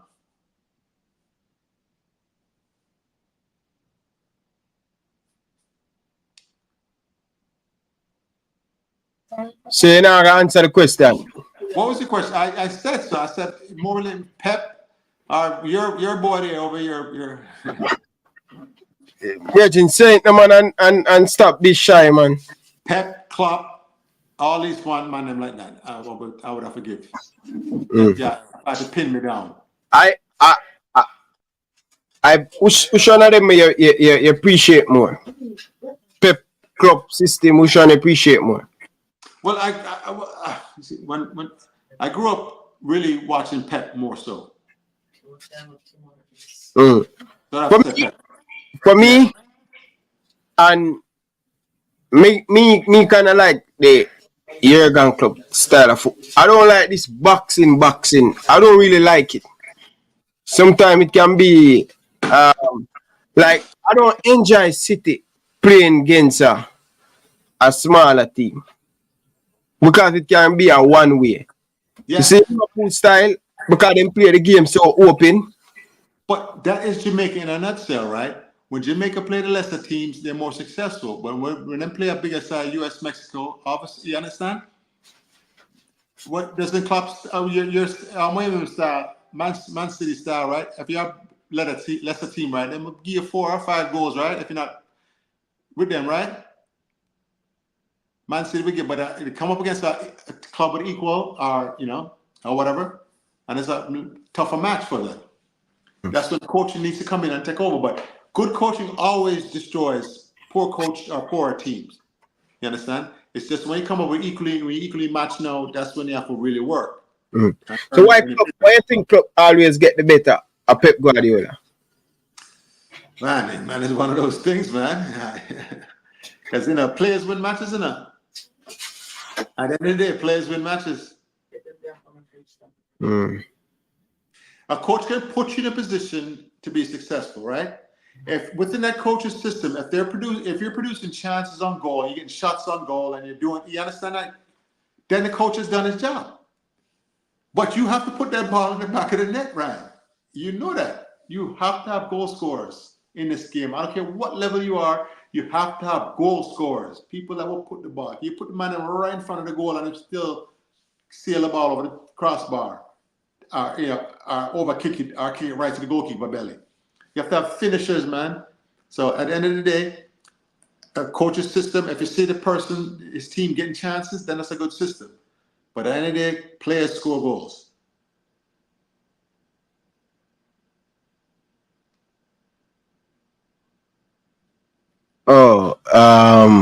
Man said Jamaica is Mourinho's right. But people are hoping for too much. Yeah, you see the comment next one though, James Smith. If he was that good of coach, he wouldn't be running behind the kids. First of all, I just told him, man, I was coach when I came in the pandemic. I came out of. Listen to him, coach. Can I finish? Right. Listen, coach. I coached a professional team coming out of the pandemic. Then I coached a top high school in the state coming out of the pandemic. You understand? And in 21, I coached a top high school. I don't understand when a man I talk about my run behind Pickney. Just because I want to leave a legacy and try to improve Jamaican football. That's what my real reason for it. I'm a tree owner Pickney. I'm a warm. Anyway, you know what? You're right, Ryan. You're right. I'm about to get you with them because my views. I'm can't listen. Don't bother get sucked in with the comment section. Okay. But code that after. I don't leave on I don't leave on the people. I'm gone too. I got. Yeah. I think we're here for a good look a while now. I'm going to run leave you guys. Hey man, anytime, Ryan. Let me know. Everybody in the comment section. Thank you. Big up CJ. Definitely gonna link with you when I get to Jamaica. Big up yourself. So when they say what? When are you going to Jamaica? After New Year's in January, I come in. How long you spending? Probably 2 weeks. So I have enough time to go all over that. Like I said, I have a house. I have a family house in Kingston, and I have another family house in Ocho. It's not Ocho, it's St. Anne's. The last time you tell me say you try to go on it, He reach a came as well. My mother-in-law would not take me and leave me around the garden. She would not leave me. No. People, the last time the man said, he might got on it garden, that came on that spark him reach, That came on, no, I didn't say. You say you reach a came on that spark where they ask them right. Where they ask them right. No. The match, I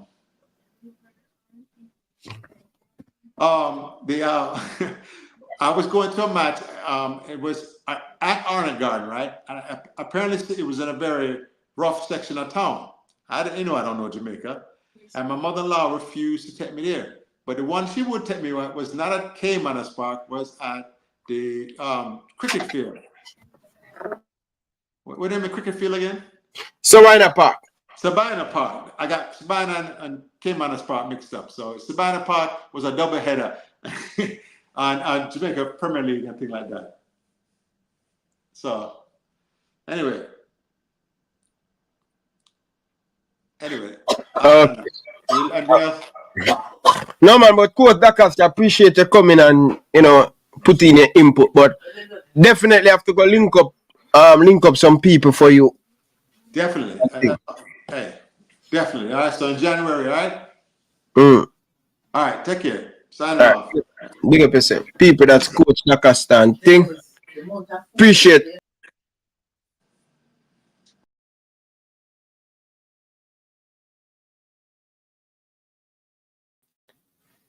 Yeah. Big up to all of the people them down in the comment section. Enough love and respect, people. See you tomorrow. Hit that like button. I'm out. This Christmas Eve, December 24, 2023, it's all about Umbrella Evening Brunch, the all-white edition at Caymanos Golf Club. Live performances by the biggest boss, Rick Ross, Bad Juvie Pablo YG, and the Ravens King Ding Dong. Music by Chris Diamond, DJ Kid and Entourage, The Unit, Bishop Escobar, Shabrock and Jerome T. Wire. So get your tickets now at firstonlineja.com or at select stores island-wide. Must be 18 years or older. Drink responsibly. It's the boss, Ricky Rose, and it's going down. Caymanos Golf Club, December 24th. Umbrella Brunch, the biggest boss. I expect you to be there. Get your tickets right now. Big Belly Rude Boy, True Thing This. Zine, love. It's the boss, Ricky Rose, and it's going down. Caymanos Golf Club, December 24th. Umbrella Brunch, the biggest boss. I expect you to be there. Get your tickets right now. Big Belly Rude Boy, True Thing This. Zine, love.